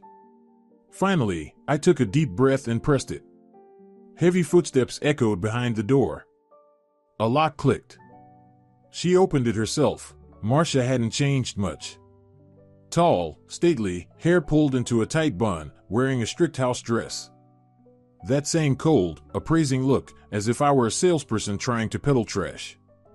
What do you want? She asked without greeting. Hello, Aunt Marcia, I stammered. I'm not your aunt. What? Do you want? She snapped. I swallowed hard. I need to talk to you. It's very important. It concerns my father. Not a muscle in her face twitched. She scanned me from head to toe, my old jeans, worn coat. I heard about your little scene at Riverside, she said with icy disdain. You made a spectacle of yourself in front of the whole city.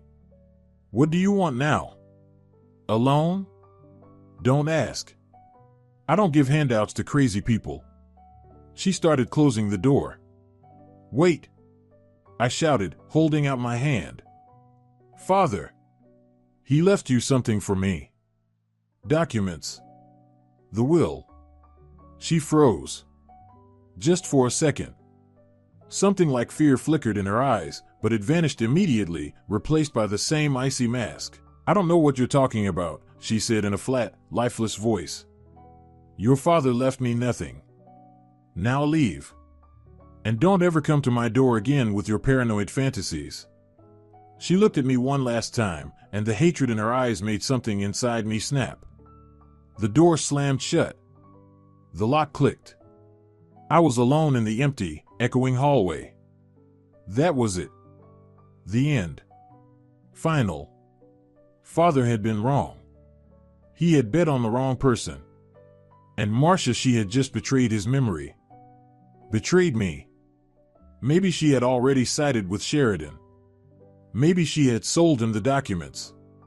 All my hopes, all my plans, collapsed in that moment. I slowly descended the stairs and stepped onto the street. Cold drizzle fell. I wandered along, not knowing where I was going. Just walking to avoid standing still. My mind was blank. No anger, no fear, only gray, endless exhaustion. I reached the end of the street, the intersection. I needed to head to the bus stop, back to my ruined home, which would be bulldozed in 3 weeks. Back to nowhere. Then a car screeched to a stop beside me. Black, shiny. I jumped back, thinking the driver had lost control. The side door opened. Marcia was behind the wheel. The icy mask was gone. She looked gray, worn out. Dark circles under her eyes. Get in, she snapped, her voice hoarse. Quick. I stared at her, confused. What? Get in, I said. We don't have much time. Steel threaded her words, but now there was panic, not anger. I got in. The car smelled of expensive perfume and fear. She slammed the engine, turned into a quiet side street, and cut it off. We sat in silence for a few minutes, the only sound the rain tapping on the roof. I'm sorry, she finally said, not looking at me. She stared at the wet asphalt. I had to do it. They could be watching the house. Who are they? I whispered. She turned to meet my eyes. Now I saw not hatred, but terror. Sheridan's people. They came to me the day after Reginald's funeral. I caught my breath. They knew everything. They knew Reginald left the documents with me. They didn't threaten me directly. No. They worked more subtly. They just told me they knew where my grandson goes to school, what class he's in, which route he takes home. And they said it would be a shame if anything happened to such a good boy. She gripped the steering wheel until her knuckles went white. They said that if anyone, especially you, asked me about the documents, I had to say I knew nothing. Otherwise I was scared, Joyce. I was just scared for my grandson. He's all I have. So that was it. It wasn't anger or hate. It was fear. Animal, maternal fear for her loved one. When you came, I was playing a role. For them. If they were watching, I had to turn you away so they'd believe I was on their side. She drew a deep breath. But when I saw your face, when I saw the same pain in your eyes that your father had in his last days, I realized I couldn't do it anymore. I can't betray his memory. I can't betray you. No matter what they do to me. Your father wasn't just a friend to me. He was like a brother. And I will help you. She turned to me, determination in her face. I lied to protect myself. But now I will fight. I looked at Marcia, and the world tilted again. The woman I had considered my enemy for 5 years sat before me, pale with fear, but ready to fight. Father was right. He had seen what I hadn't. Beneath her strictness and authority was the strength needed to stand up to Sheridan. We need to go back to the apartment, she said, starting the engine. But not together. I'll go first, circle through the city, make sure we aren't followed. You walk slowly. Meet me at the entrance in half an hour. I got out of the car and walked down the street. The rain was heavier now, but I barely noticed.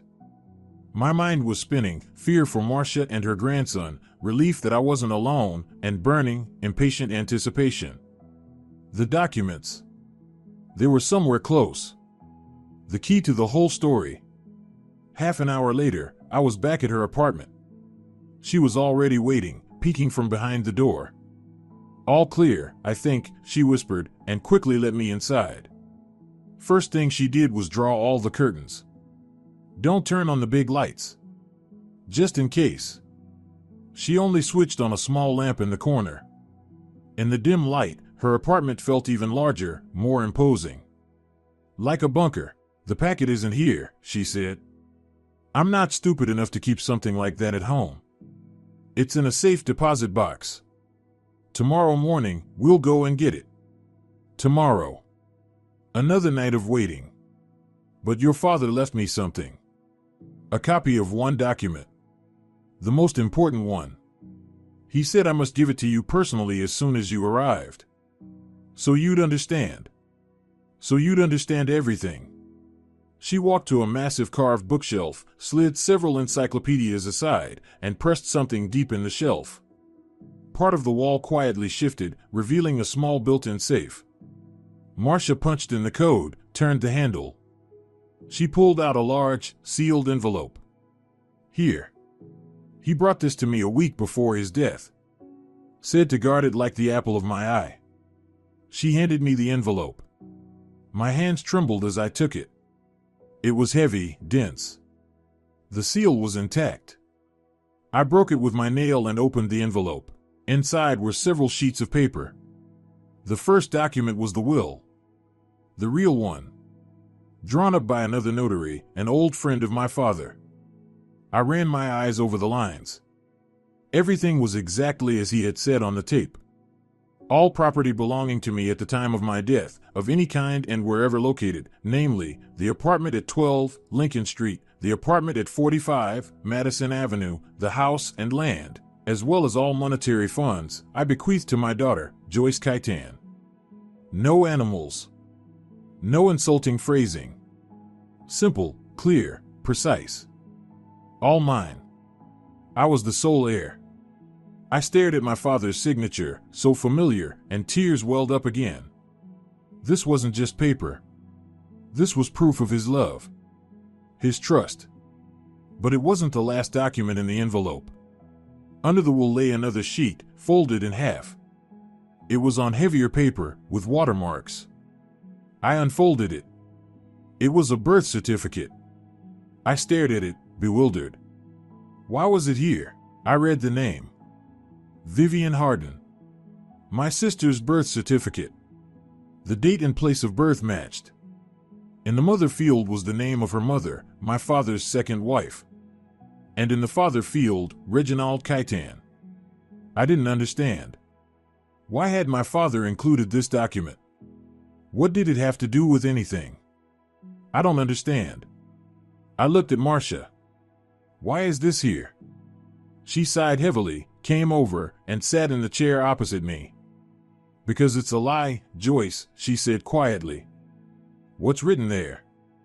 In the father field. I stared at her, a hum rising in my head. Your father, Reginald, he wasn't Vivian's biological father. The world tilted. How? How not? She's my sister. She's your sister only by the father who raised her, who gave her his name. But not by the one she was born from. Marcia spoke slowly, dropping each word like a stone. And each stone hit me like a blow. It's an old, terrible secret, Joyce. Your mother and I were best friends. She trusted me with everything. And I kept this secret for over 30 years. Your father knew too.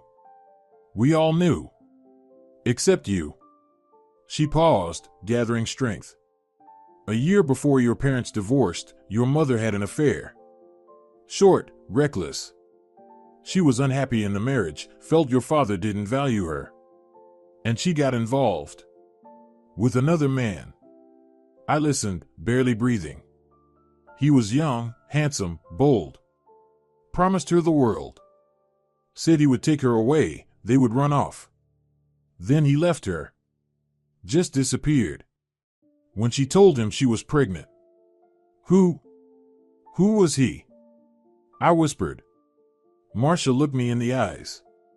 Infinite pain and pity were in her gaze. He was nobody back then. Just a small-time thug, an aspiring racketeer. A man who made his first money off other people's misfortune. Cunning, ruthless, ambitious. He was just starting his climb. His name was... She paused, and I already knew. I felt it in my bones. Cold terror froze me. His name was Eric Sheridan. Silence. A grave, deafening silence. I looked at the birth certificate in my hands. Vivian. Sheridan's daughter. My sister, the daughter of the man who may have killed my father. Who destroyed my life. Your father, Marcia continued, her voice full of endless respect, he knew everything. Mom confessed to him. He could have kicked her out. Shamed her. But he forgave. And he took this child. He gave Vivian his surname. He adopted her to protect your mother's honor, to give the girl a father. He raised her as his own. He never, not in a word, not a hint, reproached her for not being his blood. He loved her. And she didn't finish. But I understood. Now everything fell into place. The puzzle I had painstakingly been piecing together formed one terrifying, ugly picture. It wasn't just a business scheme. It wasn't just money laundering. It was revenge. And Sheridan's idea of justice. He had returned. To claim what he thought was rightfully his. He believed my father had stolen his daughter, taken from him the right to a family. And now he was here to give her what, in his mind, belonged to her by birth, a life of luxury, wealth, and status. He wasn't just laundering money through our family's property. He was building an empire for his illegitimate daughter. And on the way to that goal, he would do anything: fraud, blackmail, murder. Vivian and Brandon weren't just pawns. Vivian was the main target, the princess for whom her real father was reclaiming a kingdom. And she most likely knew it. Knew who her real father was, and eagerly helped him. I looked at the birth certificate, and now I understood, the most dangerous weapon against them wasn't financial documents. It was this paper. This secret could destroy not their business, but their entire lives. Everything finally made sense. Vivian's disdain, her constant feeling of being deprived, it all clicked. Sheridan had found her long ago, told her the truth, his version of the truth, in which she was the neglected princess and my father the usurper. And he had spent years nurturing that hatred, that thirst for revenge. The rage I had felt before was gone. In its place came a cold, ringing calculation. I was no longer a victim, blindly thrashing in a web of lies. Now I had the map of that web. And I knew where the main spider sat. Tomorrow we'll get the documents from the bank, Marcia's voice pulled me from my trance. And we'll go to the prosecutor's office. With this, they won't be able to get away. I shook my head. No. She looked at me, surprised. What do you mean, no? Joyce, this is our only chance. No, I repeated more firmly. We're not going to the prosecutor yet. Sheridan has everything there under control. He'll just crush the case, and us? They'll just get rid of us. Like they tried with my father. We can't act openly. We need to strike so he doesn't even have time to react. And not just strike. We have to destroy him. Publicly. I stood and began pacing the room. The plan formed in my mind by itself, swift, bold, insane. They feel like winners. They think I'm broken, crushed. They'll want to celebrate their victory. A feast on my ashes. What do you mean? Marcia watched me, a mix of worry and awe in her eyes. They'll have a party. A reception. To show the city who's in charge now. And we'll go to that party. The next few days passed like a dream. We lived in Marcia's fortress-like apartment. She called her son and told him to immediately take her grandson out of town to relatives. For vacation, she said, trying to keep her voice steady. Luke brought me updates from home every day. He fixed the door, replaced the glass, and now lived there with my animals, guarding my only, though contested, patch of land. My guess was confirmed very quickly. Through mutual acquaintances, through the town's grapevine, which worked better than any newspaper, we heard the news. Vivian Harden and Brandon Durning are hosting a grand reception for their engagement and inheritance. Everyone important in town is invited, officials, business people, the local elite. Venue, my father's apartment on Lincoln Street. A symbolic gesture. They wanted to celebrate their triumph on the ruins of my past life. It was the perfect scenario. I couldn't have dreamed of better.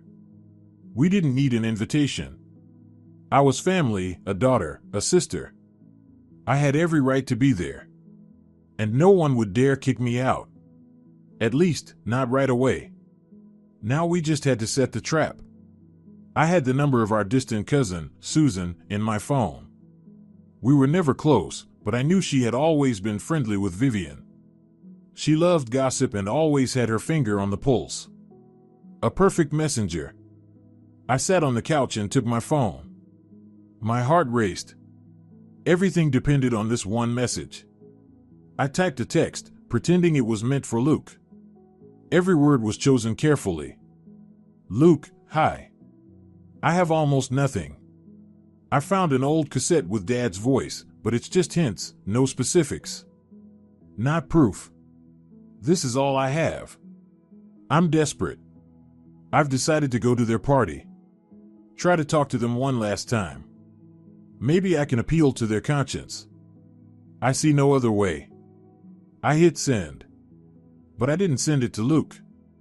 I sent it to Susan, and a second later, pretending panic, I typed another message. Susan, sorry, for God's sake. Not meant for you. Sent by mistake. Please delete and forget. And I turned off the phone. The bait was set. I knew Susan. She wouldn't delete it. She'd take a screenshot and forward it to Vivian within 5 minutes. Now Vivian and Brandon would know I was coming. They'd know what I was bringing. Some old cassette, easy to dismiss as a crazy woman's ramblings. They would be waiting. They would be ready. They would feel completely safe, already imagining how they would publicly humiliate me before the whole town again. They would be overconfident. And that was my greatest strength. The 2 days before the party, I barely slept. Marcia and I went to the bank and collected the envelope with the documents. A thick, heavy folder. Everything was there. Accounting books. The real will. And Vivian's original birth certificate with her mother's real surname and the hospital certificate showing a dash in the father field. Apparently, Dad had kept it all these years just in case. We made several copies of all the documents and stored them in different places. Marcia was flawless. She worked methodically, without emotion. She involved some old contacts of hers I didn't even know about. "This one goes to the local newspaper if something happens to us," she said, sealing one envelope. "This one, district prosecutor. That's my friend, I trust him. And this? That's our insurance." All that was left was to wait. The longest 2 days of my life. I knew I was going all in. Either I win everything, or they destroy me. Not morally. Physically.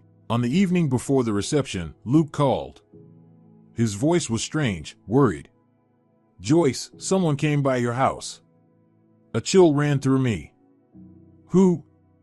Sheridan's people?" "No. Worse. Brandon and Vivian." "What did they want?" "They came to Harold, the neighbor. I saw them from the window. They talked to him for a long time.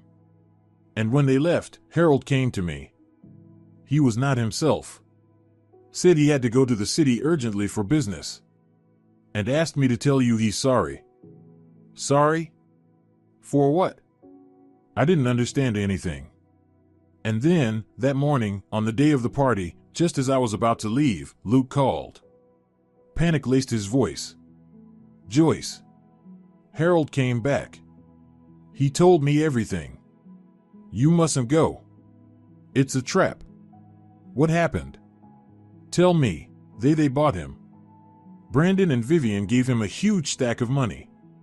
To make him speak at their party today. To tell everyone that you've lost your mind. That he personally saw you in the shed, talking nonsense into a recorder, faking Dad's voice. They want to make your cassette look like a fraud. And they have a witness. "Joyce, do you hear me?" They figured it all out and prepared a counterattack. I listened, feeling the ground vanish beneath me. My brilliant plan. My clever trap. They had figured it out. And prepared their own, stronger, meaner. Now, when I played the cassette, Harold, the man who knew my father, the respected neighbor, would stand up and say it was all fake, that he had seen it with his own eyes. And no one would believe me. It was over. "Joyce! Can you hear me? Don't go!" Luke shouted into the phone. And I just stood in the middle of the room in a simple black dress Marcia had lent me, staring at my reflection in the dark window. Harold. Betrayed. The last person whose integrity I had almost trusted. Bought. Just like that. For a stack of cash. I hung up. What happened? Marcia came to me, her face tense. I told her. About Harold. About their countermove. "So, it's all canceled," she said firmly. "We're not going anywhere. Tomorrow morning I'll take the documents to the district prosecutor myself." "No," I said. And I was surprised at my own calm. The panic that had frozen me for a second had vanished, replaced by a strange, icy emptiness. "We're going. Nothing changes." "You've lost your mind?" she exclaimed. "They'll destroy you. They have a witness. No one will believe a single word you say." "Then I'll make them believe," I answered. I didn't know how yet. But I knew I had to go. Backing down now meant losing forever. I grabbed my bag and put the cassette in the folder with copies of the documents inside. "Are you coming with me?" I asked, looking her in the eyes. She studied me for a long moment.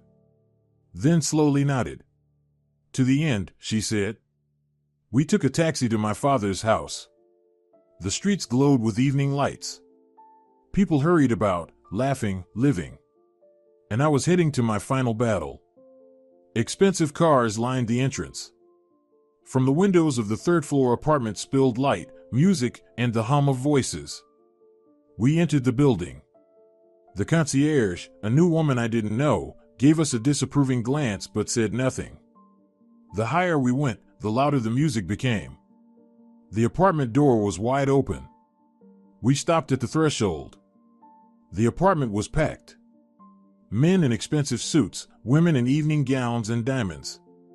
Waiters in white gloves carried champagne. The air smelled of perfume, money, and hypocrisy. My old home, where the scent of Dad's tobacco and Mom's pies lingered, had been transformed into a stage for this pompous display. In the center, on a small makeshift platform, they stood. Vivian, in a sleek champagne-colored dress, perfect hair and makeup, glowing. Next to her, Brandon in a tuxedo, smug and polished, holding her hand as they accepted congratulations together. A little apart, in the shadows, stood Eric Sheridan. He didn't step forward, but I felt his gaze. He was the conductor here. No one noticed us. Two modestly dressed women in black. We were like shadows in this glittering world. Marcia and I moved to the far corner and waited. Then the music stopped. Brandon took the microphone. "Dear friends," he began, his voice loud and practiced. "Vivian and I are so happy to see you all here today. In our new home. At the start of our new life. We want to raise a glass to the future.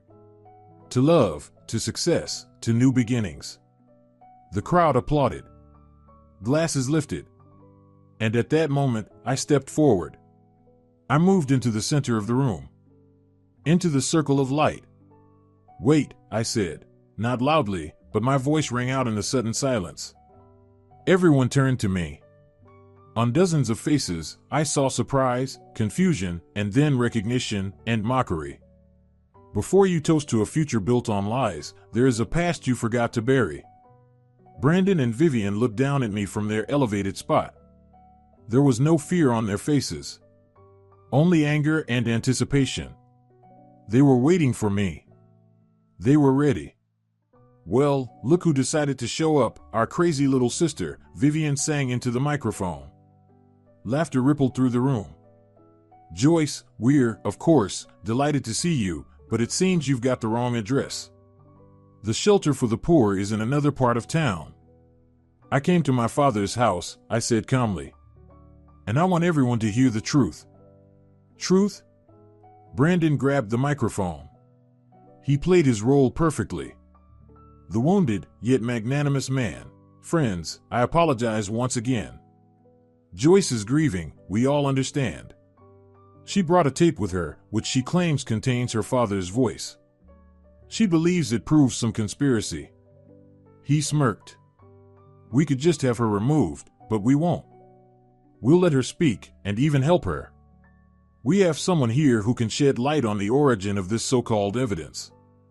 He gestured to someone in the crowd. "Harold, would you be so kind as to join us up here?" The crowd parted. Harold, my neighbor, stepped forward from the back rows. He wore an old but clean jacket.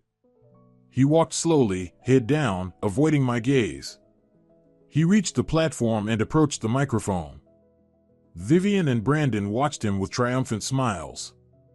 There he was. Their trump card. Now he would speak the rehearsed lines. Now he would stab me in the back. Harold cleared his throat. He looked up. But not at me. Not at Brandon. He looked toward the far end of the room, where, against the wall, tucked away almost unnoticed, stood two people. One I didn't know. A tall, gray-haired man with a commanding, piercing gaze. The second I did know, Jeffrey Bierk, the most respected journalist from our local TV station. Known for his integrity. Next to him, a cameraman with a camera on his shoulder. The red recording light was on. They were filming. Luke had invited them. Part of his plan. The part one hadn't known about. Harold cleared his throat again. Brandon patted him on the shoulder encouragingly. Go on, Harold. Tell everyone the truth. You saw Joyce making this fake, didn't you? Harold glanced at Brandon, then shifted his gaze back to the far end of the room, straight at the prosecutor and the journalist. He raised the microphone to his mouth and spoke. "You want the truth?" he croaked. His voice was surprisingly loud and steady. "You'll get the truth." He reached into his jacket pocket, but not for a handkerchief. He pulled out an old, button-style mobile phone. "I do regret," he said, looking directly at Brandon, "that I got involved with a piece of trash like you. But your father, Reginald, was my friend. And I don't sell my friends." He pressed a button on the phone. Through the microphone, amplified across the room, came a voice. Brandon's voice. "Here's your money, old man. Exactly 200,000. Everything is agreed. Your job, just go up there and say this hysterical woman is crazy. That you saw her in the shed, recording that tape, faking her father's voice. Got it? Just say it's fake. And that's it. The money's yours." Brandon went pale. Vivian clutched his hand. Sheridan, standing in the shadows, stepped forward. His face hardened into a stone mask. But Harold switched off the recording and set the phone on the table. "I took the money," he said calmly, surveying the stunned faces of the guests. "But I recorded the conversation. Just in case. And it came in handy." For a moment, absolute, ringing silence hung in the room. Nobody breathed. All eyes flicked from the pale Brandon to the old button phone on the table, like a venomous snake. Then the silence exploded. First a murmur, then outraged cries, whispers, exclamations. The guests, who had been politely smiling at Brandon just a minute ago, now looked at him with disgust and contempt. Their world, built on reputation, was crumbling before their eyes. Sheridan, still in the shadows, assessed the situation instantly. He signaled two broad-shouldered guards at the entrance. They pushed forward, parting the crowd. Their target was clear: the stage, the microphone, the evidence. But I was faster. While everyone watched Harold and Brandon, I went to the DJ's table and grabbed the music system. I knew the model. It was the same one we had at home. I pulled my father's old cassette player from my bag and connected it to the speakers in one swift motion. Before the guards could reach me, I pressed play. "Joyce, my dear daughter." My father's voice, amplified through the powerful speakers, filled the entire apartment. It boomed like a voice from the heavens. Everyone froze. Even the guards stopped mid-step. People stood mesmerized, listening to the calm, dead voice recounting the story of betrayal. He spoke of Sheridan in 1999. The money laundering scheme. Brandon and Vivian, turned into puppets. The fake will, a trap. The poison they had used. And the animals, who had been the key and the test of humanity. I stood by the speakers, watching their faces. Brandon's confidence had melted away, leaving only a sticky, primal fear. He began to back slowly toward the exit. Vivian's face was twisted with rage and disbelief, hatred so fierce it seemed she wanted to incinerate me. And Sheridan, he remained calm, cold as an iceberg. He was the only one who understood this was the end and was already calculating his escape. When my father's voice on the tape fell silent, footsteps echoed in the quiet. The prosecutor and the journalist with the cameraman walked through the crowd toward the stage. People parted like water before an icebreaker. I picked up the microphone. That was the voice of my father, Reginald Kaitan, who these people drove to his grave, I said, my voice steady. And this? I raised the folder of documents. This is the real will, in which all his property is left to me, his only daughter. I handed the folder to the prosecutor, who took it, flipping it open as he walked. But that's not all, I continued, my eyes locked on Sheridan. You probably think this was just a dirty fight over an inheritance. But you're wrong. It was something more. A personal vendetta. I pulled the final document from my bag.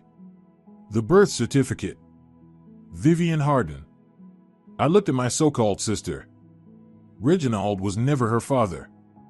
I held the document up for everyone to see. Vivian's real father is here in this room.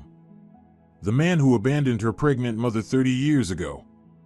The man who returned to make his illegitimate daughter heir to an empire built on theft. Her real father is Eric Sheridan. It was a bombshell. The room gasped. Every eye snapped from me to Sheridan.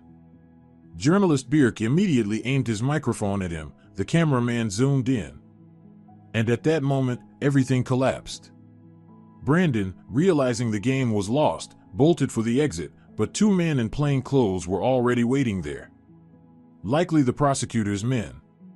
They subdued him quickly, quietly. Sheridan, surrounded by journalists, said nothing. His face was unreadable.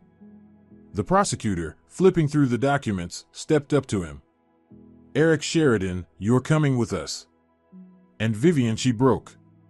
All her polish, her beauty, her confidence, gone, like cheap gilding peeling away. She became a pathetic, screaming woman. "This is a lie. It's all a lie," she shrieked at the guests. "Do you believe this crazy woman? Look at her, she's a pauper, and I am one of you, we belong to the same world." She faltered, searching the eyes of the crowd for support, for the approval she so desperately sought.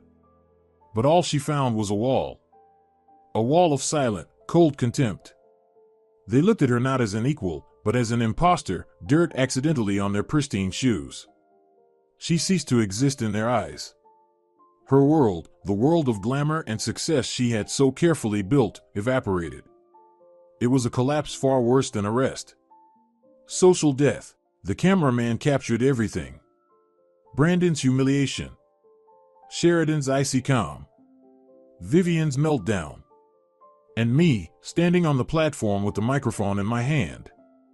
This story would be the headline news, not just in our city, but across the county. Months passed. The trial was loud but quick. There was too much evidence: Harold's recording, my father's tape, the accounting books, the documents. Sheridan received a long sentence for grand-scale fraud and running a criminal enterprise. The case regarding my father's death was separated into a different investigation, but I knew proving poisoning after so much time would be nearly impossible. It didn't matter anymore. The main thing, everyone knew the truth. Brandon, as an active accomplice, also got a real sentence. Vivian, thanks to good lawyers and acting under influence, got off with probation, but it was worse than prison. After such a scandal, our city became her cage. Every public outing was torture. Every glance a verdict. I heard she sold everything she had and left, somewhere no one knew her. Disappeared. I had regained everything: apartments, money, the house. But I didn't live in my father's apartment. Too many ghosts. I sold both city apartments. I invested all the money in the lake house. I didn't tear down the old house, I renovated it. Strengthened the walls, fixed the roof, ran water and electricity. Nearby, on a large plot, I built enclosures, warm, spacious, with exercise areas. Now this place is called Reginald's, Arkansas. A shelter for homeless animals, in my father's name. I stand on the porch, the very one that once sagged with age. The sun is shining. Life surrounds me. Dogs barking, cats meowing. Harold, my chief helper and caretaker, fixes the fence. Luke, our permanent vet, examines a new puppy left with us yesterday. Marcia, visiting every weekend, brought bags of food. We no longer dwell on old grievances. We became a family. Rex, my old loyal dog, is fully recovered. He lies at my feet, squinting in the sun. Ginger and Misty wash themselves nearby. My pack. My key. I lean down and stroke Rex behind the ear. He licks my hand gratefully. They wanted to erase everything. To destroy memory, flatten it to the ground. But in the place that was supposed to symbolize their victory and my defeat now stands a symbol of life. Compassion. Hope. I didn't just reclaim my inheritance. I multiplied it. And that is my true, final victory. Here's the story, dear friends. A story full of pain and betrayal, yet also incredible strength and the triumph of justice. We went through humiliation, despair, and fear alongside Joyce, and together, we reached this hard-earned victory. But now that it's over, let's take a moment to reflect. What do you think? Did Joyce do the right thing? On one hand, she fought for the truth, for her father's honor, for what was rightfully hers. Cornered with no other choice, she responded blow for blow, deception for deception. She acted boldly, decisively, and in the end, she was able to punish those who deserved it. On the other hand, could there have been another way? Was it right to stage such a public exposure that essentially destroyed her sister? Yes, Vivian acted horribly, but wasn't she also a victim of her real father, Sheridan's, manipulations? Maybe somewhere deep down, there could have been room for forgiveness. Or in situations like this, is forgiveness just weakness, allowing evil to win? It's a complex question with no simple answer. Everyone has their own version of the truth. And we're really curious to hear what you think. If this story touched you, please like this video. It means a lot to know that our work resonated with your hearts. Write in the comments what you think about the characters' actions. Whose side are you on? What would you have done if you were in Joyce's place? We read all your comments, and your opinion is very important to us. And of course, subscribe to our channel so you don't miss new, equally exciting stories. We wish you health, peace of mind, and, of course, more kind and honest people in your life. All the very best to you. At the end of this video, a window will appear in the center of the screen. Please click on it to see some of our other most interesting stories. See you next time.